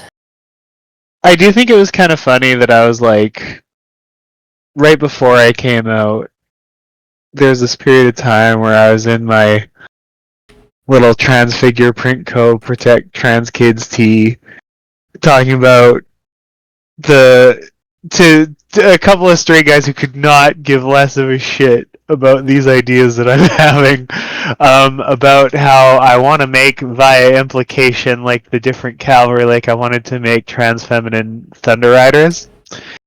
And I was explaining this whole process with like lore support for why this would work and everything to them. And then I ended the conversation, I thought to myself, and I'm like, yep, still a heterosexual man. And it's like, damn, bitch, you're crazy. You're psychotic if you still think that. And I am, but that's a different conversation. So yeah, that amused me a lot. And then when I would look at the list, I'd see the Valkyries and the Nords list, and I was like, damn, I bet you those are going to be dope. And then I saw the models, and I was like, damn, I wish I was in that polycule. And so I made the jump, and then it turns out that playing 2 paper armies in a row and wondering why you're not getting better at the game because you keep getting your shit stomped by everybody else who are better at the game with more resilient armies, and not realizing that that's kind of the problem, which I only just now realized playing Euroni, which was like a different Conquest experience than I'm used to in a very real way. Yeah, I don't know. Now I'm just rambling about my experience playing Conquest. So if you're a normal BonkTable listener, I think that your main takeaway, if you don't know a lot of LGBT people in you like firsthand in your life, your big takeaway from this episode is like these bitches cannot stay on track to save their lives. Sure can't. Well, what every wargamer should know is like we're just here to play the game like you. I'm also here to be a little extra. Just don't be weird about our existence and be chill, and we can all like have fun and play the games together and just talk about dumb Conquest lore stuff instead of bigotry. And like that's for every Conquest. Like I haven't had any bigoted Conquest player problems, and like vanguarding at my local game store, which is amazing. So okay, I have a question about that. So I'd like the three of you to share your experience of like how has Conquest been easier to like, I guess, get in like deal with bigotry, or has there been other war games where it's a lot worse, or anything like that? See, it doesn't have the same like the problem with War Machine's sweatiness in the mid 2010s. That was like one of the peak eras where Games Workshop was kind of dropping the ball hard, and like there was a lot of people playing War Machine specifically like in spite of 40k, or like there was just a lot of like anti-Games Workshop energy, and like the community meta was kind of like fueled by that to a certain extent, which is like kind of a corrupted foundation in some ways. Not saying like the player base was corrupt, but like just having so much like anti-Games Workshop inspired negativity like concentrated in a game like that can like end badly sometimes. And like there's can be some of that, or like a lot of that in Conquest, more from like the Warhammer Fantasy side of things. You know, like a lot of the population of Conquest is Warhammer Fantasy refugees, but there's been like a bit more of a time detached because like the Warhammer Fantasy blew up in 2014 or 2015, and Conquest came out in 2019. So there's a bit of a gap there, and like there's like a lot of like the older Warhammer Fantasy players either like they split off to play like Warhammer Armies Project, Ninth Age, or Kings of War / like any other agnostic game that eventually came out, and then there's other people that just like stopped playing entirely and then started playing again when the Old World came out. But like I'm not gonna get into the Old World right now in terms of like bigoted players, like, or the player base in general maybe is like less toxic because it's like there's more of a clean slate going in, with Conquest being a bit of like a younger game, and Parabellum's done a good job of making Conquest be like its own thing and be different, both with its like art direction and its lore and how the game like actually plays. Like it's like you're explaining it like to someone who only understands what Warhammer is. Like, yes, Conquest is like Warhammer, but like gameplay wise, it's functionally a lot different than Warhammer, you know? No, I agree. And like, yeah, so I haven't had, in relation to like queer things, like I haven't had any players have issues if like another player's like pronouns needed to be corrected, or like if someone like got it wrong with me, I just say like actually it's this, or like watch the he him pronouns, and like they just like apologize and move on and be cool with it, which is what you should do. It's like you don't need to make a big deal of it if it's just like a slip up, because when you, for the first like however many months of you knowing me, it was one thing, and then I said it was changing to be another thing. You know, it's like everyone's been chill with that, which has been good. And like this environment, the bubble I'm in is like means like I'm confident like confronting someone with bigotry because I know there'll be other people in the space that can back me up. It's you really, what I've found with war games in general is like you can either have chuds or you can have queers, but you got to pick one. There's no in between. Yeah, and we're the better bet in the long run, because we actually like the No game. one And wants we to don't be a just chud. use it.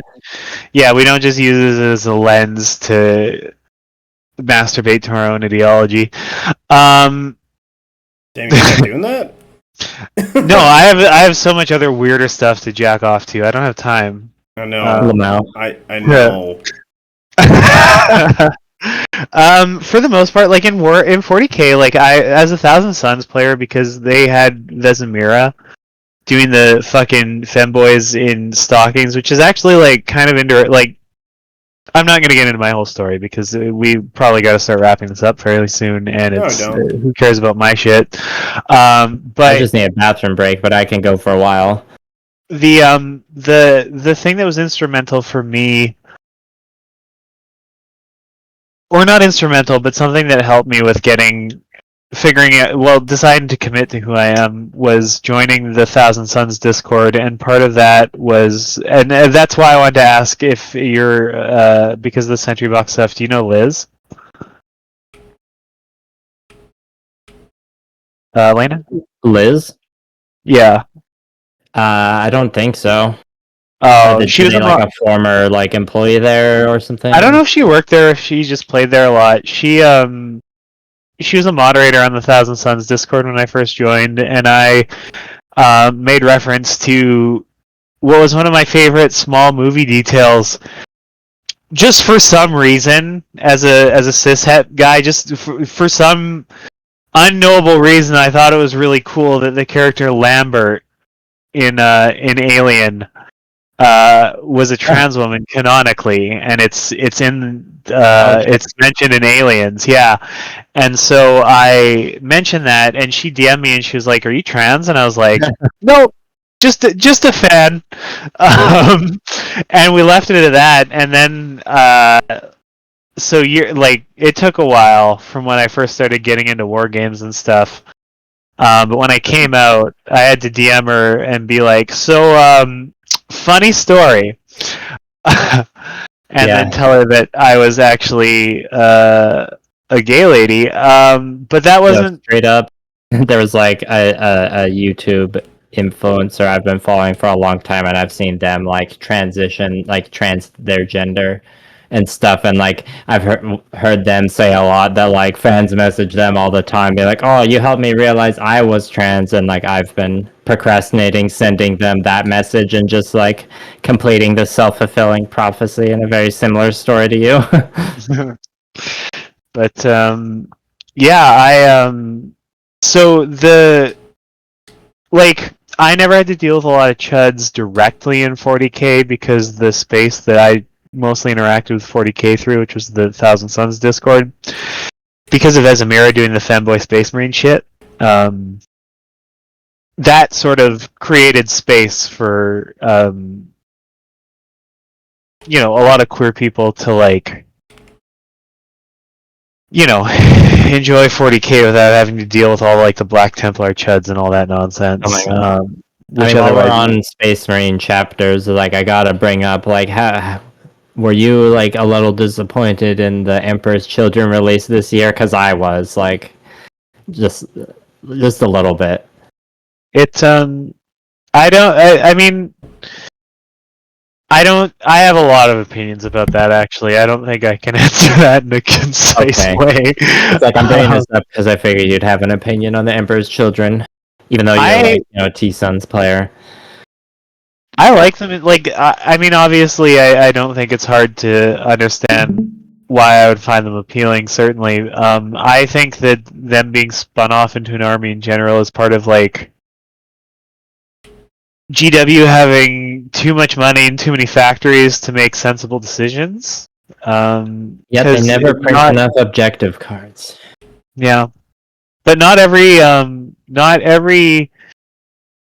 guy in 40K has to have an entire faction extrapolated from them. I thought when I was 14 in the early 2000s, looking at Warhammer shit, I thought it was cool as fuck that you could either do an undivided legion, or you could fold in, the Rubric Marines, or some Emperor's Children type motherfuckers, or like Khorne Berserkers, or, the Yes. Stink Marines, and they were just like pulled into your main Chaos Force. That felt more like cool and personal, and now it's just like, well, if you want to be a World Eater, you gotta be the World Eaters, and we didn't really build out the fiction enough for there to be any more than 7 units, and because of the way that the world is, like, the universe is set up, we can't add any more units at this point. It's just impossible. So you're just gonna have to run this 7-unit army. Look, here's a dumb joke I just thought of. It's very like wargamer brain rot. It's like how things with that thing with evolution where like everything just becomes crabs eventually. Yeah. Or train. Personalization. Yeah. And it's like war games, the same thing, but it's like everything eventually becomes War Machine Mark III theme lists. It's You're not wrong. Thank you for laughing. I just want to interject on the chaos though, because like you're saying something that like is exactly sums up like my attitude on it, and like I started in like I haven't played 40K in ages, but I started in like 3.5 edition, where it was exactly as you described. You just have you get your standard like shit boy Marines, and then you can get your elite units, and they can be Plague Marines, they could be Rubric Marines, they can be Berserkers, or they could be thick boys. Yeah, and truly, like I feel like a huge part of like why the game lost a lot of appeal to me is that it's just like, oh, now you play the Khorne army, and the Khorne army basically has this build, and you do this thing, and I'm just like, oh, okay. They really want to take the army building out of it, like with the spearhead shit as well. I love spearhead because people are like, oh, it's so fun. I'm like, yeah, the game needs to be made into like a different, other simpler game, and then it's fun. Well, they want everything to be big kill team. They don't really want like you to homogenized. Yeah, like they want you to just run the Necron army, and everybody will just run the one list, or you'll get like 2 or 3 binary choices so that it feels customizable, but really you're just running the list. And I think that's what they want to do, which is a whole other thing. But yeah, I have some reservations about their approach. I mean, 8th edition was broken because of Imperial Knights. Like they had to add an entire stat in the form of objective control, just to make it so that knights were playable in terms of like what modern Warhammer was supposed to be. But a faction like knights shouldn't be a standalone thing, and if they were, they should do the sensible thing and be like, well, these are the knight infantry guys, and they're just regular grunts who don't actually drive the knights. They're not in knights. They're not knights at all. They're just the support staff for the knights. Yeah, totally. And then that would have solved the problem. But you can't do that because people go, well, I was promised knights, and I'm going to get fucking knights. And, anyway, I have a lot of problems with GW, but to get myself back on track, so there's a few things that I kind of want to touch on with this, I think, and I'm sorry that I've just taken over and I feel like I'm talking over everybody. So yeah, generally speaking, like 40K has a bit of a chud problem. I think it's a little too for us to there's so the old school like OGGW did have sort of like a cool like nerd punk thing kind of going in terms of like they were definitely a bunch of gothic punk UK nerds from the 80s who just made a war game to support their weird fiction that I think they just made up for fun because it's something that they copied it. They copied it from everything that they like. They're like, hey, that's just Elric. And then just what else is cool? Terminator and Alien. That's just the creative process, though. Like you can't even really fault them for that. They were really shameless about it because they. I think suing other people for copying the same shit. Really, that's why it's so ironic now. That's a whole other conversation. Like so I think a lot of the reason why 40K is the way that it is because they thought it was going to be one rule book that they printed for 6 years, and then they would run out of money or move on to something else, and that would be that. And then it just they kept having to build more and more of a thing off of it. So like it was fine to have everything be tongue in cheek and referencey when it's just like a couple paragraphs of flavor text in a rule book. But then they were suddenly faced with this position where they're like, well, we need to sell novels, so we have to take all this stuff that's now true and real about the setting and make it work in a way that will hold together for more than 5 paragraphs. And that's how you get GW. But overall, like, I think because of what Conquest is, like, it's a smaller game, which brings out the gaming hipsters, which is literally part of why I found it, which is why I feel comfortable making that assertion. Like, I think it becomes a place where a gaming hipster. Yeah, so I think like it's there's nothing specifically unwelcoming about the fiction or anything, and because the community is very, like, I will say, I had a bad experience playing Trench Crusade locally. That I'm not afraid to talk about, which was surprising because it's going around. You know, that's supposed to be the woke game or whatever. It's surprising in some ways, and other ways it's not, because I know like that some kinds of people that'll be attracted to Trench Crusade for like the wrong reasons. Yeah, so Discord did kick those people out, so that's good. Yeah, I had a not great experience IRL, like I said, with somebody who insisted on, like, whatever. It's a whole thing, but I'm not going to get into it. I had an unpleasant experience in real life. Not like a massively homophobic one or anything, or transphobic, but like unpleasant. Not great. Still technically one of those things, but just not to the point where I would call it that. But anyway, whatever. The Conquest community has been actually amazing for me as somebody who like came out very publicly because of this podcast. And originally the plan was, because I came out to Mass, like, I think we were only a few episodes in, and I was like, okay, this is going to impact how we do this, so I just need you to know I'm a Teesler. And then we went on from there, and he was cool about it, no problems. We adapted.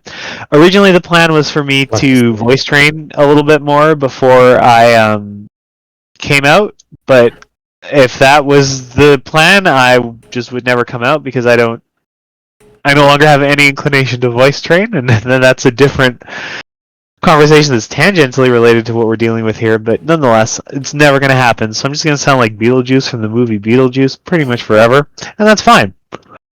I don't know. That's just voice, so. People can voice train or not, and it doesn't matter what the gender is, Well, that's just it. I mean, I've known so many cis men... Sorry, keep going.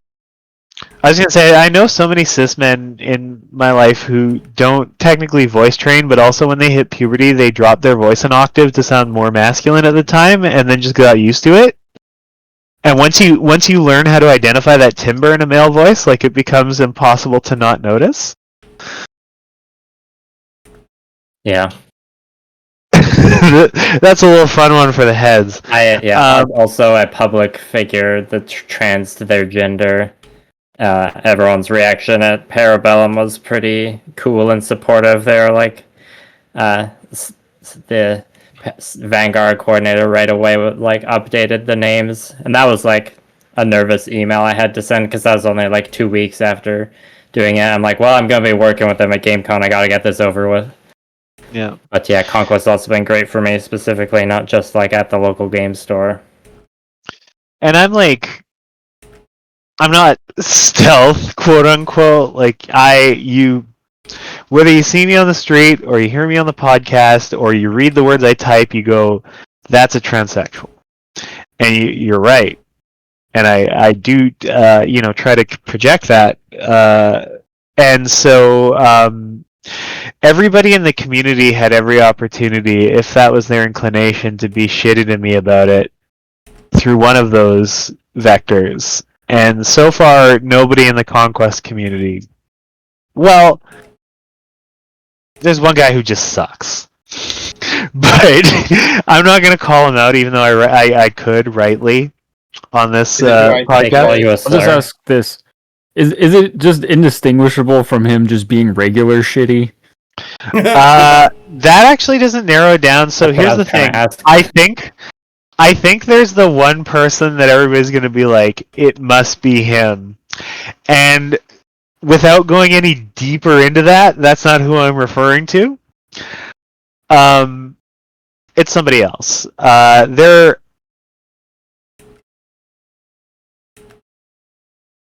Anything I say is going to make it too obvious, but nonetheless, there's like one person who I would expect to be transphobic to me, and they haven't yet, because I think they know that the consequences would be too immediate for it, but otherwise everybody's been super cool. Nobody's gotten my shit wrong. Everybody who listens to the podcast is just like, yep, that's Cassandra. For some reason, she sounds like she smoked 5 packs a day for 30 years, but we are okay with her for some reason. And yeah, so I have never felt like... I definitely had some anxiety about coming out, just because I was producing content for the community, so it makes me a little more visible. Not, I mean, I'm no Millanial Model Mayhem, but stop. I have a little bit of position in this community, so I had some concerns about that, but everybody was super cool about it. So I do feel like Conquest as a game, whether intentionally or not, is very low on chuds, which is nice, because there's no promises in this life. And I remember when I first was getting into 40k, which was around the Pandino, or whatever we're calling it, Panini, and I joined the a Necrons Discord, because that's another faction that I was looking at playing at the time. And the first thing I saw was a guy whose name was just Jordan Peterson, but in Leet speak.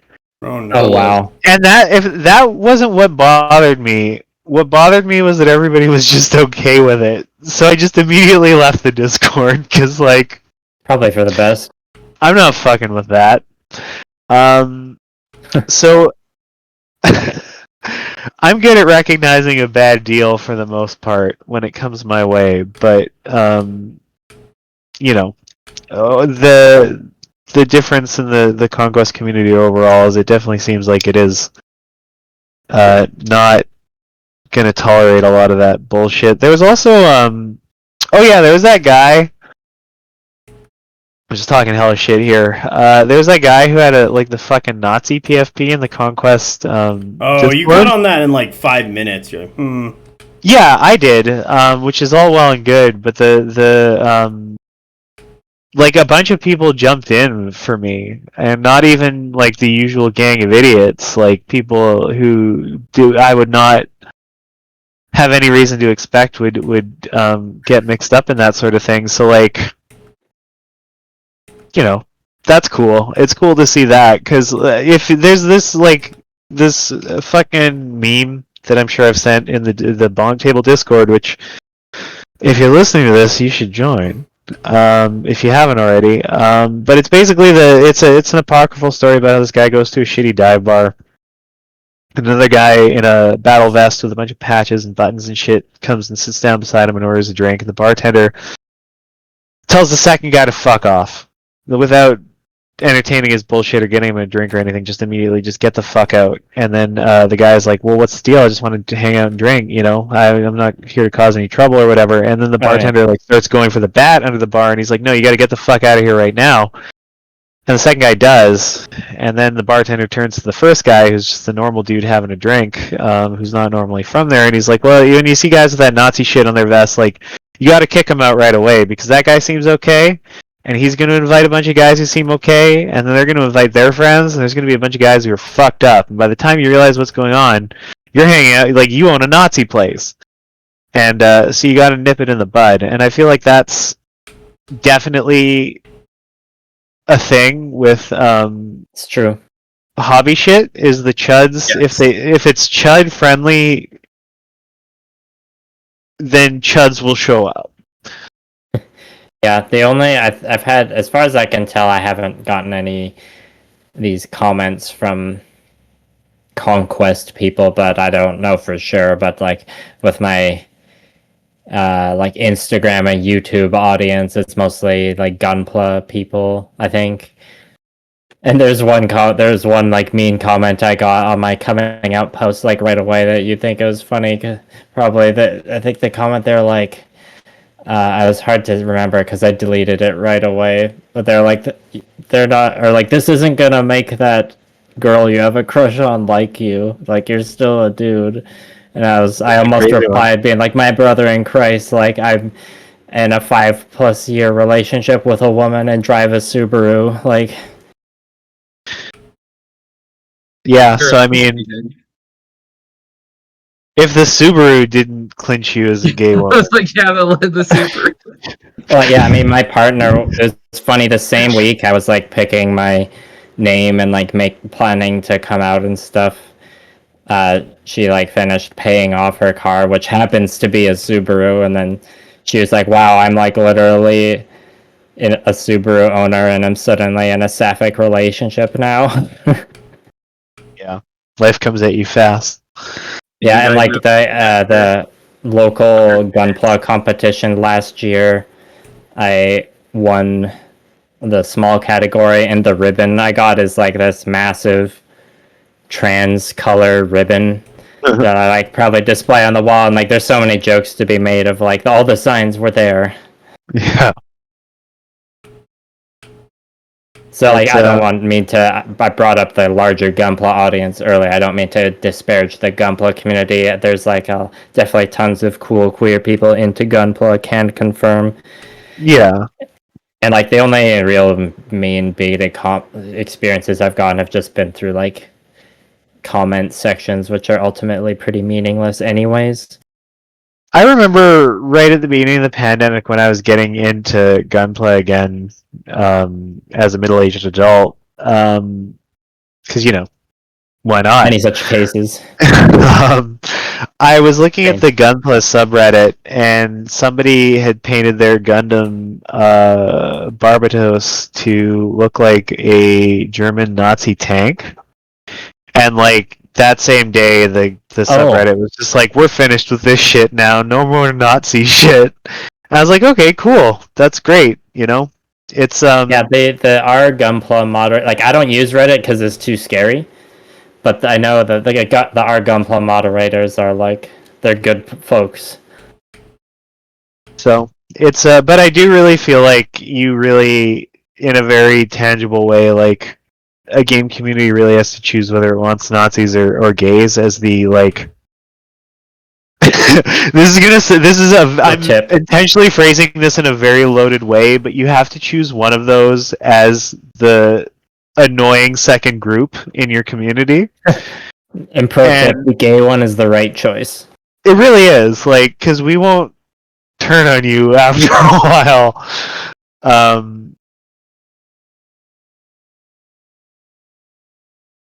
We really shouldn't have to explain why, you know? Yeah. But, yeah, it's, so overall, the Conquest community has generally been making the right choices. I think. I can't, I wouldn't say for sure either way. But I think I've clocked some other Vanguards as well.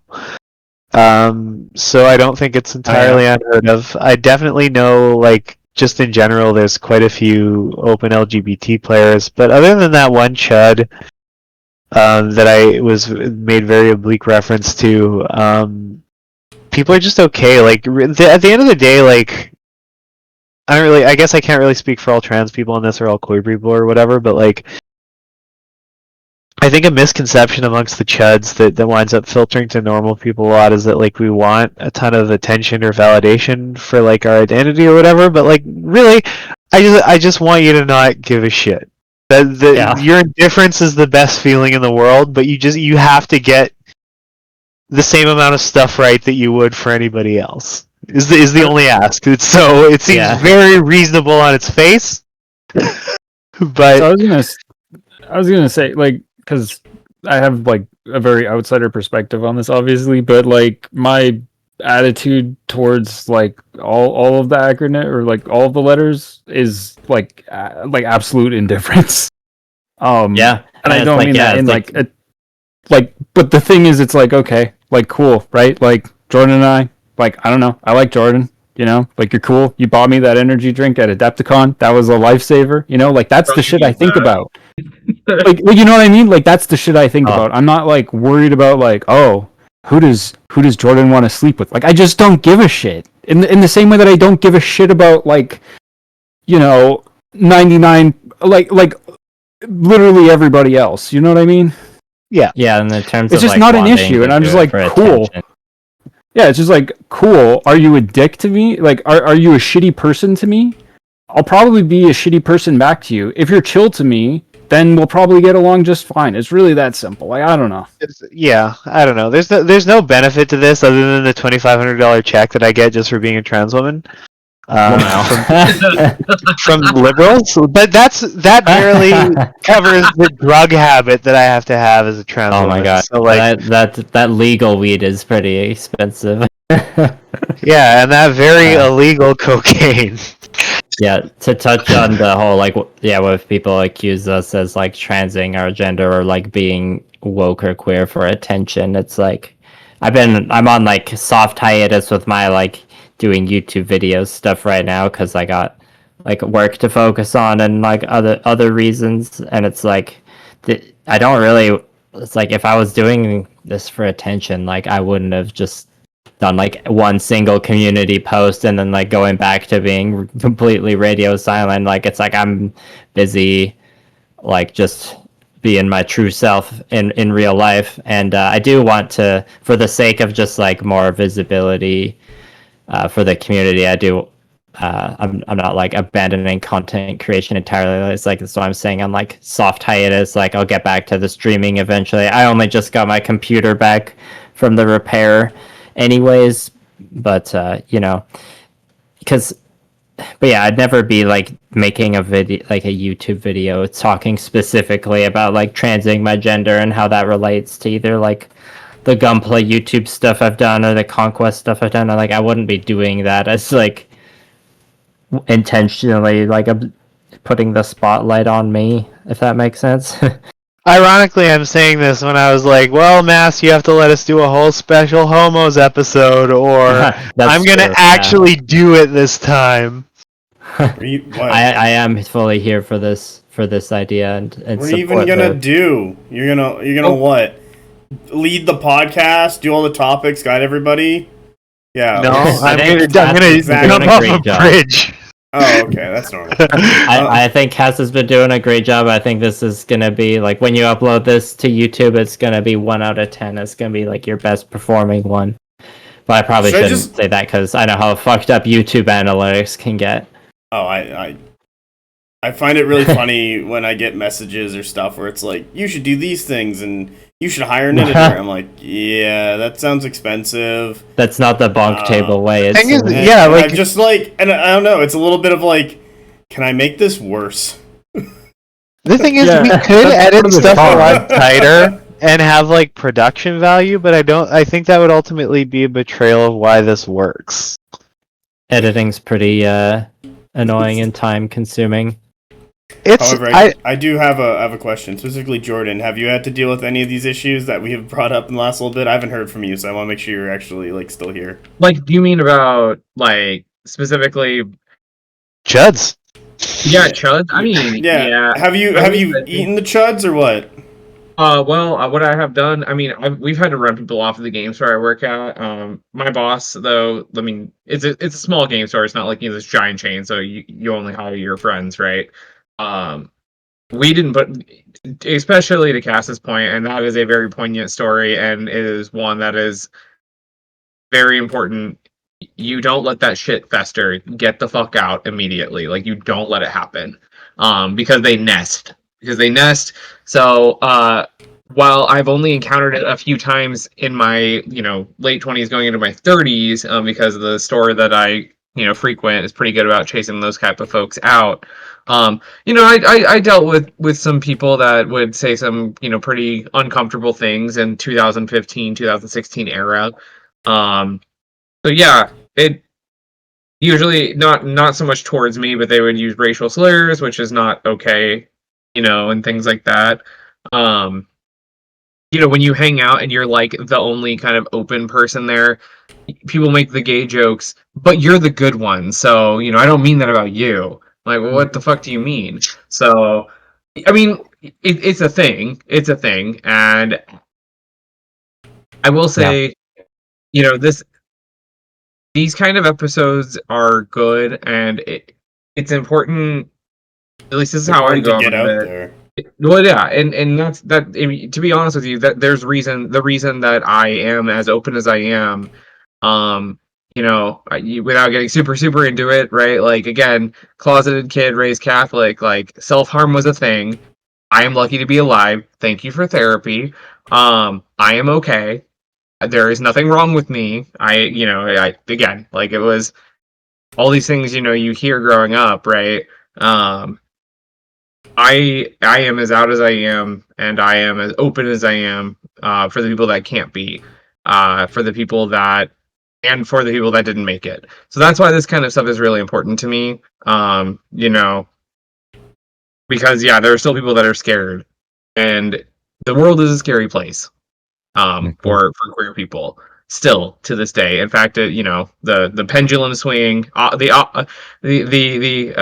forget the actual. Is it the Occam's razor, where it's like, not that. There's basically the pendulum shift of the rise of kind of far right movements across the world right now.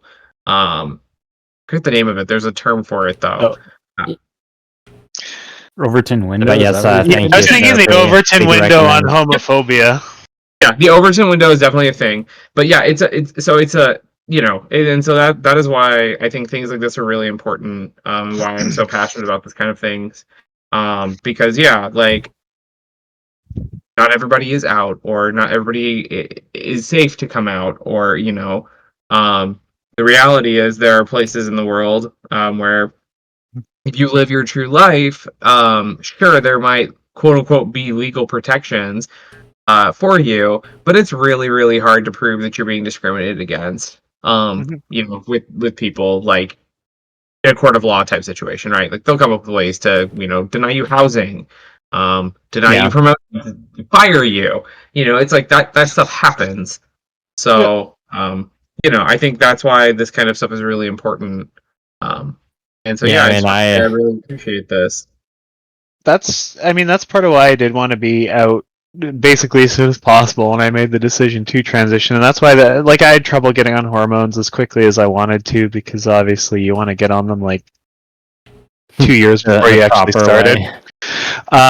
Yeah, there's that too. Fuck. You could do. I could talk for hours about fucking doing HRT, or trying to get it. But so I was ready to be. I'm also like in my late 30s, if that wasn't evident from listening to this podcast. Well, actually, I'm 40 now. Yeah, I'm 40. So sorry, what I meant to say was I made the I came out. Stop yourself. Well, no, it's it gets confusing for me because I came out at 38, but I didn't start HRT until 39. So even though technically, I've been trans since I was 4, but it didn't really what I mean to say is the right thing to do is say that it started when I came out, but the brainworm part of me is like, well, it didn't really start until I started HRT. That's a bad way to think. Don't be like me. My brainworm. Yeah, so I oftentimes will kind of refer to 38, 39, and 40 interchangeably, because 40 is when I feel like I've really kind of hit my first stride with all of this shit, because it is a multi-year thing whenever you start. So I wouldn't say that I've I'm fully into it yet or anything, but I've got a year and a bit down, and at this point I feel very comfortable in it. But I also even before I got to that point, I did want to be out and loud about it. Luckily, being loud about things comes very naturally to me, but for the same reasons that you were saying, like, there are people my age who are afraid to do it or feel like they don't have the chance or whatever, and there are people who don't. Yeah, like you basically, if you're, especially right now, especially if you're trans, but if you're just queer in general, like, you have to be out and you have to be like kind of as obnoxious about it as you could safely be. For me, that's incredibly, because people, like, I'm a big lady. Nobody's gonna start it with me unless they feel real confident about the outcome. So I have a lot of space to be as obnoxious as I want to be about pretty much anything, for being very frank about it. But yeah, I think anybody who is safe to be themselves, really, in a weird way, has a responsibility to do that, just because the more, like, we can't get pushed back into the closet over all this shit that's going on right now. That's the last thing that should happen. It's important to be out more so than ever. As someone who was called the slurs for the 4th edition Player's Handbook and the 6th edition Warhammer Fantasy book. Oh yeah, my little joke that I tell a lot to younger queers is that even though I grew up, throughout my childhood and early adulthood identifying as like a cishet male, growing up in the 90s, I got called the F slur approximately 30,000 times from about age 5 to age 15. So in that regard, I do have a lot of lived experience with it. Yeah, it's like I wouldn't have been able to get where I was now if there weren't like other people like you that were like being out and annoying about it, for me to be like, maybe that's something I could do, even if it's a little scary. Yeah, and it wasn't until I, for my part, like joining the Thousand Suns Discord is how I met actual other trans people, and it turns out once you meet a couple other trans people, if you are that, everything immediately becomes very clear. Yeah, you figure things out much faster than on your own. Yep. And I assume that when I was 16, I was at my friend's birthday party at his apartment, and I walked into a room. This was the late 90s, so this was very, like, this wasn't the sort of thing that would just happen all the time the way it does now. But I walked into a room, and there was just, like, 7 or 8 gay guys doing blow all together. And I was like, hell yeah, because I wanted to try drugs. But I was scared that I wasn't cool enough to hang with gay people, and I wasn't. I don't remember where I was going with the story. Oh yeah, I think if I was a gay dude in that moment, that would have been like a real, like, come to Jesus moment for me, where I was like, oh shit, I want to be a gay party boy forever. But that's just not who I was, so I had to wait 20 more years to to meet the right kind of queer people. But yeah, I guess just at the end of the day, sometimes it's just a gut feeling.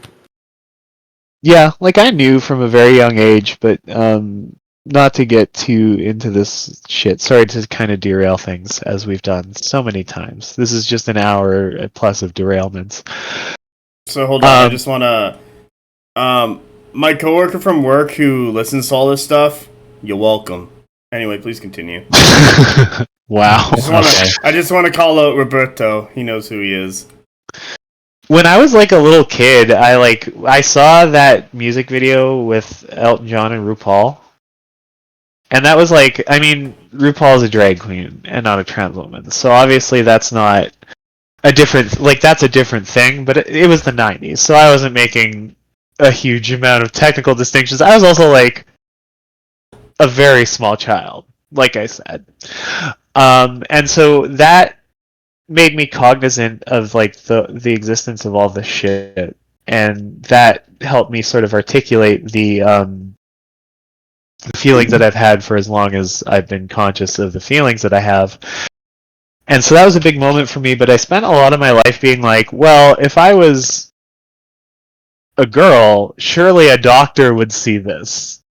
And they would tell me, and then we would start that process. And it turns out, if you're not advocating for yourself medically, nobody is. Like, surely this dysphoria thing is something everyone has to deal with constantly, right? Yeah, exactly. And then at It's well 28, understand. I was talking to my now ex-wife about, we were just having, a conversation about things as people with emotional intimacy are wont to do. And I was at 28, and I think this is a very funny story now. I was like, well, all things being equal, I think if I could have transitioned, I would have. But I'm too old for that now. Oh. Sad slide whistle. And then at like 35, I was like, damn, these feelings are really not going anywhere. But if I was transgender, somebody would have told me by now. And then at 38, I was like, well, I gotta do this or I'm gonna fucking kill myself, so better figure it out. Yeah, and then when you do the thing, and then you're like, oh, actually, I feel better now. That's crazy.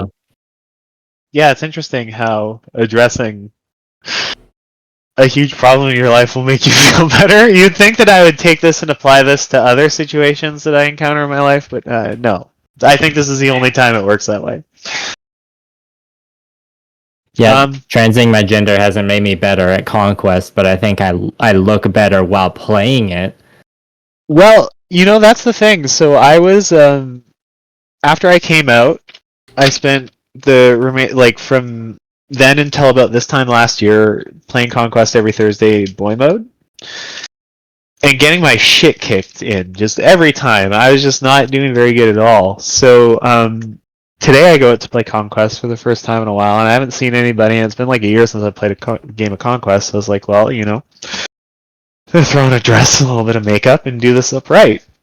And I played a great game of Conquest, I won. That's today? So, yeah, Today. yeah, earlier today. Nice. So I'm thinking, and I made some mistakes, certainly, and I think I know what I did, and I'm excited to play more games to see how I can, learn from that. Yeah. But really, I think I played a solidly okay game of Conquest for a lady who's not played in more than a year. And what was the difference there? Fantastic makeup, a great dress. Take notes, people. Always been on point though, so. Well, I appreciate that. But yeah, I think You're having a Euroni? little look going, yeah, I was playing Euroni. That helped too. Playing kind of overpowered Euroni are pretty good. Oh my god. played its part, but the thing is, your stats don't Conquest is a game that's defined by your decisions, activation to activation, and the actual stat blocks don't. It's primarily about positioning. Yeah, it's a geometry game at the end of the day. So I've only had one game into Euroni, and I didn't feel like they were overpowered, but I don't think their list was super optimized. I think I would be scared to face off against them with the person's got the right tuned list. once I definitely need to tighten up my list building. Once I get to that point, I can definitely see this faction to just be miserable to play into. Yeah. After that game,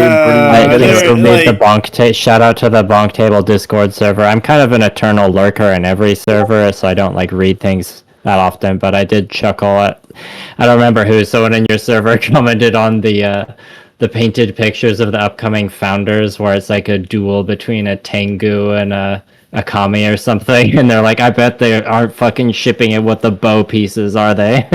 That was hilarious. That was a good line. Shout out to that person who I can't remember who said that. Join the BonkTable Discord to find out and stay up to date on all these awesome takes. There you go. I'm promoting your Discord for you. Thank you. You also subscribe to Millanial Model Mayhem. Or you can also join the Canadian Conquest organized play server if you're interested in that topic. If you're Canadian, if you're American, you have to be invited. If you're American, Americans are allowed. off. Just like you got to go through the effort of getting the invite, but Americans and all non-Canadians are totally allowed. It's just the topic, like, will be Canadian organized play. I mean, the other channels. If you want to talk about Nords, I don't see why it has to be Canadian Nords specifically. I got some theories, but Look for the shit posting and like. Just like if you want to hang out with the people that smoke weed, you go to the BonkTable server. I think it's the people who smoke. If you want, like, I was gonna say weed is not the correct substance. I'm not talking about like I'm not saying everyone in BonkTable smokes weed. I just mean like the BonkTables, like where you go to hang. Not everyone in the BonkTable team smokes weed, but one member of the BonkTable team smokes weed enough for the three of them. Right there with you. That's kind of a T-girl thing, right? There's gonna be a lot of weed jokes to make about the Weaver Courts, probably. So like, I'm starting to jot down notes now. I've been making jokes about Spire's weed since the beginning. I think the cultural window is closed on it, but there was a period of time where I really wanted to do a Valkyrie Flow video where I just did a bunch of dumb Conquest jokes in the style of Dracula Flow, also dressed like a Valkyrie. My hair wasn't long enough, and my face card wasn't where it is now, so... I usually say the Spires, it's more like a crystal meth thing. Like when I'm giving using like unstable enhancement on some force grown drones or some shit, I'll just say like I'm pumping them for like crystal meth. I really like the idea of meth mixed with PCP. But so if you think about it, like this is so obnoxious. Like I actually deserve to be dragged into the street and beaten for making this joke, but so there was the spire that was full of the dinosaurs and orcs, right?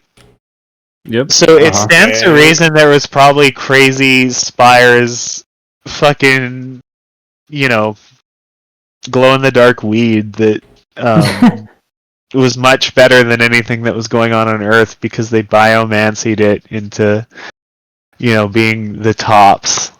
Like, I'm just gonna throw this out there. That was a Ferromancer type of thing. Like, if anyone in the Spires faction smokes weed, it's definitely the Ferromancer. The Biomancer is 100% on psychedelics, and the High Clone 100% on like every upper known to man. Like canonically, the High Clone Executor is like they're like the middle manager. Like they write LinkedIn blog posts for fun. So it's like, oh god, they're like a tech bro kind of like drug user profile. I just imagine like chain smoke cigarettes, like the High Clone Executor, because they need to do something after getting off the drugs that were the like flight suit from the Terraphon. They're probably just what do you mean get off? Yeah, what do you mean get off? You know what I mean. They simply moderate the dosage. the Ferromancer though, like they can hang out. They're literally like down to earth. They're down to hang out with the drones. But Cass, you were talking about what did you say was in the base? Oh no, you're talking about the glow in the dark weed. Yeah, that's not where I thought you were going with this bit. No, Oh no, go ahead. I'm done. I'm just saying, like, yes, those underspires would have glow in the dark weed, 100%. Yeah, I agree with that. There was I've noticed that just demographically, T-girls love the spires. They're crazy about it. They're the Tyranids of Conquest. Yeah, every single, like, one of my dolls because they will wind up hearing about Conquest just from knowing me eventually. And they all play 40k because, of course. Of course. And every single time they're like, oh yeah, I looked at it, and I think I would probably play the Spires. And it's, because trans women are really turned on by body horror. Just an runner-up would be Nords, perhaps. Nords or Widroon. And then the Ferromancer.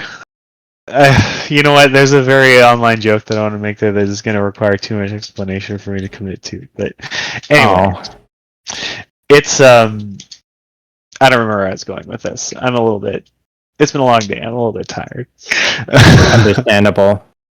But I'm confident. I remember at the beginning of this recording, I was like, "No, we can just like wing it and get a functional episode out of this." And I feel like we accomplished that goal. Yeah. I mean, I don't mean that in a way that's in any way rude to you or Jordan or anybody else involved here. I just how do I explain? I don't know. I feel like I should have been more prepared for this, I think is what it comes down to. So I hope people enjoy this. But if they don't, make a conversation. It's my fault. So yeah, I mean, I got it's not my podcast. I'm just a guest, so this is easy for me. I just show up, talk about. One last thing I want to say real quick, which I've been thinking about this for a while, but like the whole gatekeeping thing, like which is really what you were talking about a while ago with the like, oh, you gotta pick who's going to be a part of your community. Yeah, straight up, like you do have to gatekeep. Doesn't matter what community you're in. And it doesn't matter who it, like when you get shitty people in, you kind of have to deal with it, and you have to tell them, like, they either have to stop being shitty, which is usually by the time they hit a certain age, challenge level impossible, or you kind of need to like give them a hint to like get out of there. Like not to be a dick, but it's like if people are showing up to a wargaming club for like reasons other than wargaming and they're making problems, that's a problem, right? And you just need to be like, hey, if you're gonna be here, you have to at least like hit that level of like public what do you want to call it, like decorum, or get the fuck out. I can add something to that. A lot, if you're not sure what to do, like thinking practically, a lot of situations you'll be in a game store or an event space that like has a code of conduct, like, and enforce a lot of the times, like if you do like bigoted behavior, it can violate the store's code of conduct, and like that's grounds for the person to be like kicked out of the store, and if it was bad enough, like banned from the store, like. They're there to assist you in like this gatekeeping that is necessary, as you say. I just I don't know. At the end of the day, like you can't control what people think. For the most part, people are okay. Chuds are chuds. They won't change just because you try to compel them. And ultimately, like that's fair. That's life. I'm not gonna argue against that. But for me, the thing is, if you hate me or whatever, like just shut the fuck up about it. Just keep that to yourself. Just be civil. Call me the word to your friends afterwards. Whatever. It sucks, but like in your safe. At least we get the shit done, It's the same thing. I had an experience. I'm not going to get into this in any depth, but I had an experience where I was trying to buy a product or service that required me to deal with a salesperson directly.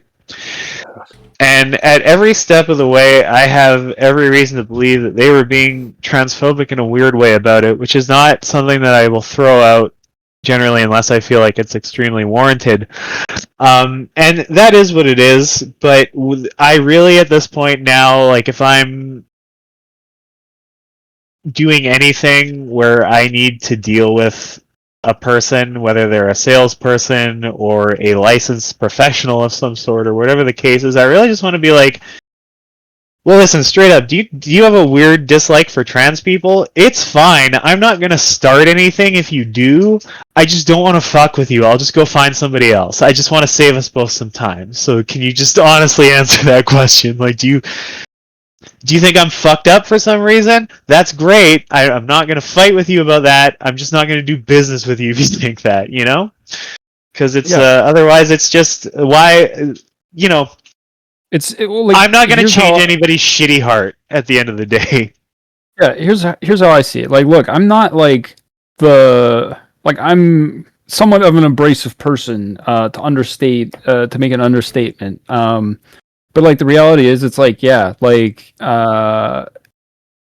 because of that, there are just some people that like don't get along with me, or I can't get along with for whatever reason. It doesn't matter.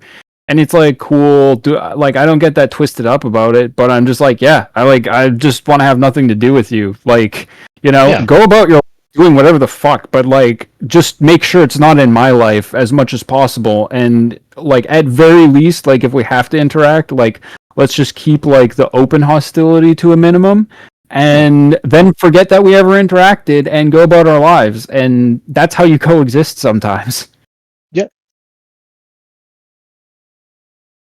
Yeah, 100%. So it's that's,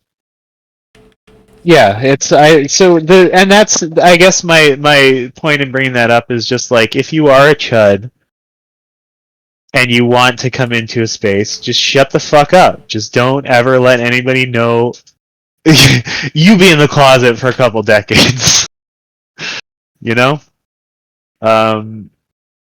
Straight up. But everybody, for some reason, people have to, like, I don't know, like, I have a lot of opinions about stuff that I just don't say, because it's generally, like, not worth having to either defend or explain my position to somebody who doesn't necessarily agree with me, or may even be completely opposed to me. I don't gain anything from asserting my opinion if my opinion is not directly, materially relevant to what's going on. I have a question about this. Is it one of those things where it's like, if you have to actually state it, then the person isn't probably going to get it, but the people who are going to get it just already fucking know, so there's never any point in saying it? Is it that experience? That's definitely one thing, but it's just like, I think people in general, like, for whatever reason, and there's a complicated media answer to that, I'm saying for whatever reason, just to save us some time, I could get into those reasons. But we, as a society in the West, for some reason, have psyoped ourselves into thinking that you always have to have an opinion about whatever people are talking about. And sometimes it's better to just shut the fuck up, in general. Yeah, if you don't care, truly just don't care. It's fine.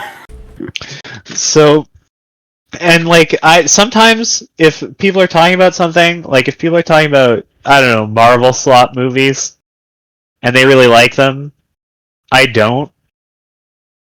I just shut the fuck up.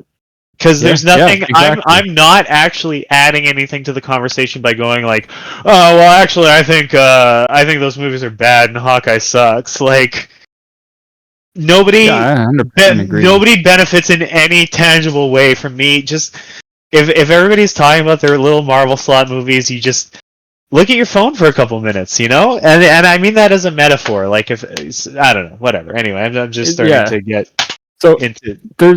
There's this thing that happens, right? Okay, so like I do HEMA, like medieval fencing, and for whatever reason, everybody on the internet or just random ass people who lack perspective are immediately like, "Oh, swords, huh?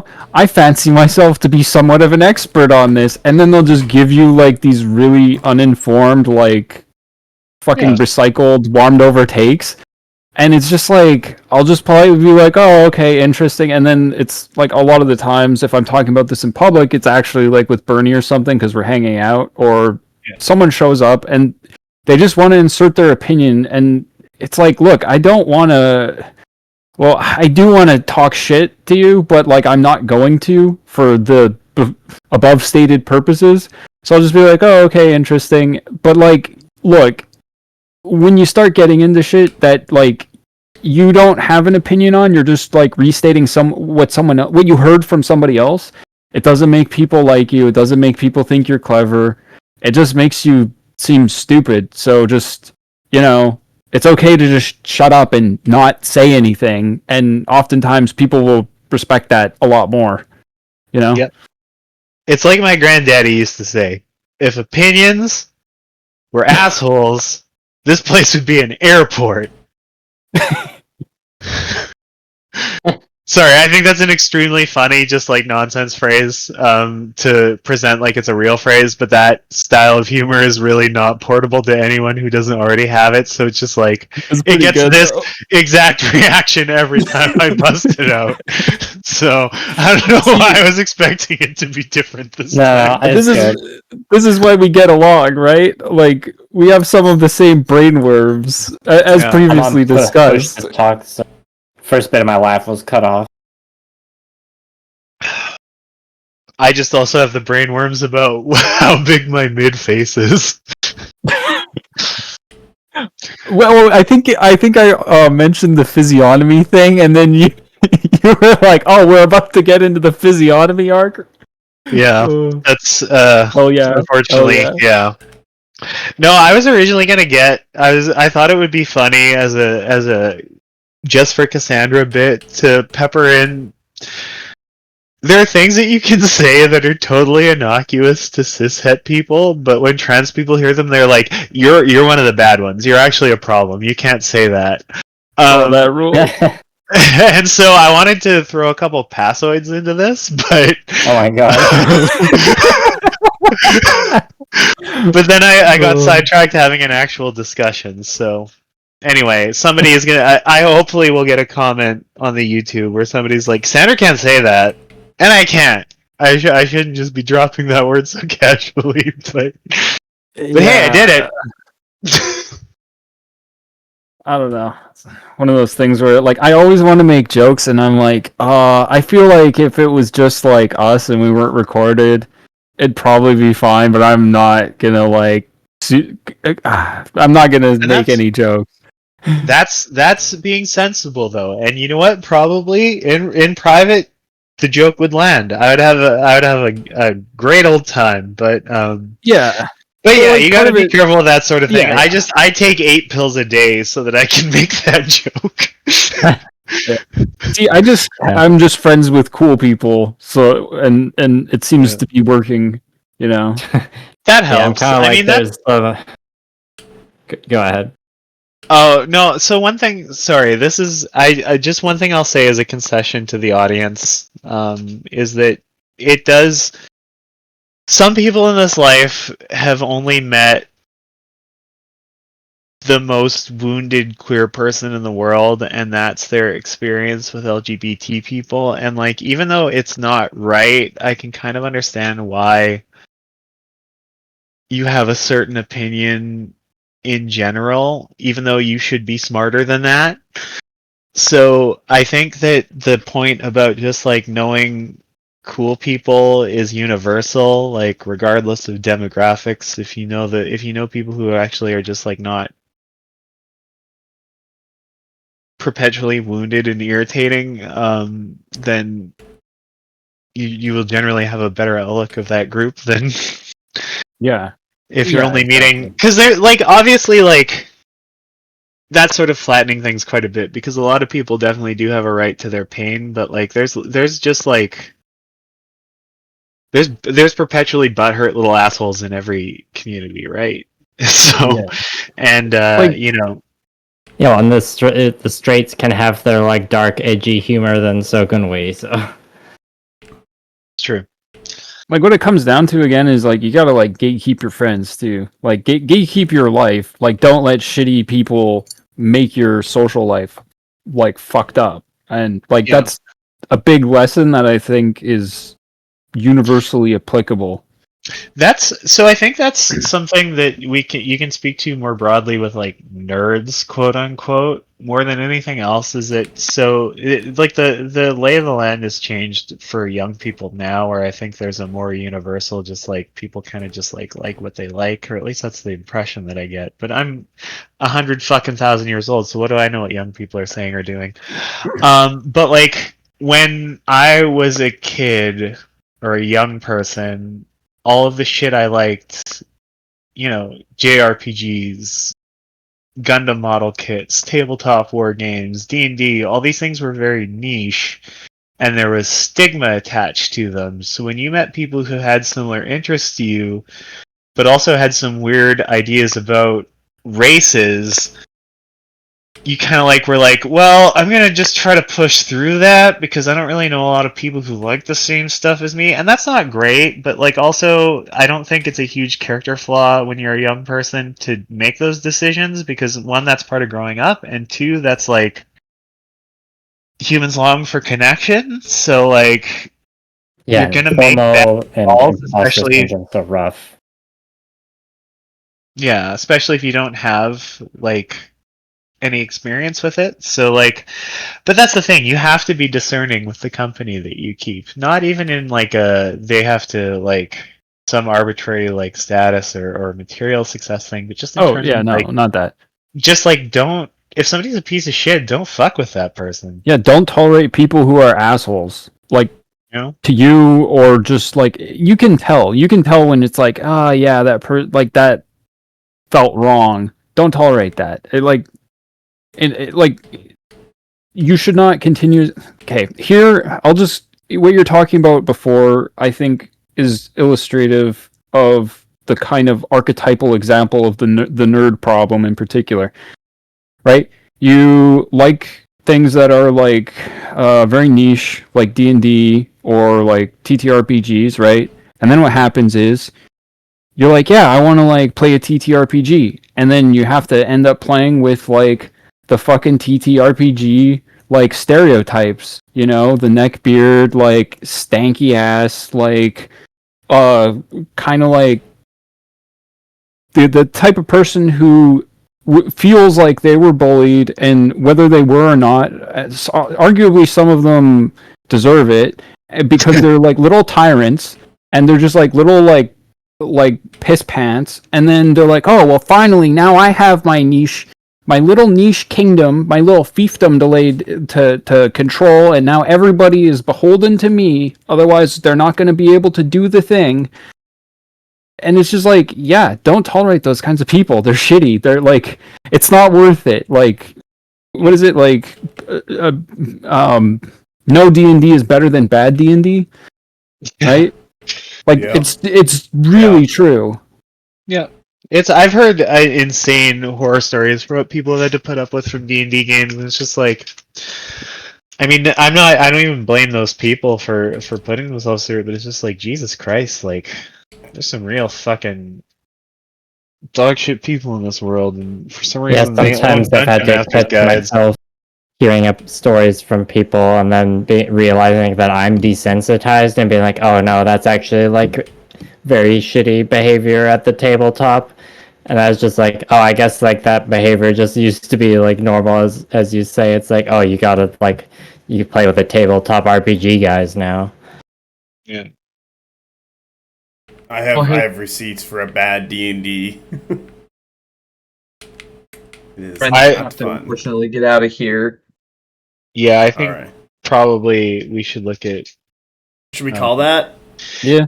Yeah, I think we're gonna get just into the just repeating ourselves zone pretty soon. So. Well, that's excellent fun. work, I've had everybody. Fun. Cass, close us out. Do all the plugs.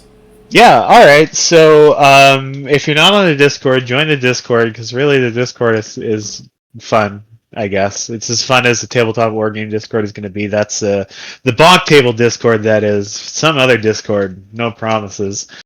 Other than that, we've got my Twitter, BonkTable Podcast. I post there very infrequently. It's mostly just some pretty niche shit posts, but I don't know, there's some gems to be had there. Mass loves to bring up my personal Discord. Not Discord, but Twitter. I'm not going to tell you the name of that, but you can certainly find it if you're really that curious. There's nothing too surprising there, but hey, the mystique is fun. Other than that, of course, there is the channel. Mass does battle reports. Mass does special stuff on his own that he doesn't tell me about. So that's all really fun if you're really into Conquest, which you must be if you listen to all this shit. Other than that, thank you to Jordan and to Laina for being on the show with us and talking about gay shit. I didn't know how this was going to turn out. This was just an idea that I had because I'm a self-righteous queer, but I think actually we kind of got an interesting little episode out of it. So if you didn't know a lot about gay people, then and queer people and whatever, trans people, all that shit, hopefully this was illuminating for you. If you know everything about them, don't tell me the stuff I was wrong about. I don't care. Listen to BonkTable. Send a trans girl you know $20. Yeah. Have a great night, everybody. Good night. Well, hold on, Laina. You have to plug your channel. Well, thanks BonkTable for having me. The name's Laina. My content creator name is Millanial Model Mayhem. Join the BonkTable Discord, and then if you want in a Canadian Conquest organized play server, just ask someone in the BonkTable Discord. You'll find a Canadian. Jordan, do you have anything to plug? No, I don't. Other than if you're at Gen Con, come see me. I'll be at the Parabellum booth, I'll also be running some events, and I'll also be playing in the tournament on that Saturday. So, Hell yeah! Good luck. Yeah, that'll be fun. All right, Cass, say thank you. No. Okay. All right. Thank you for coming along. I hope everyone has a great day. Bye. Yeah. Good night, everybody. Good night, friends.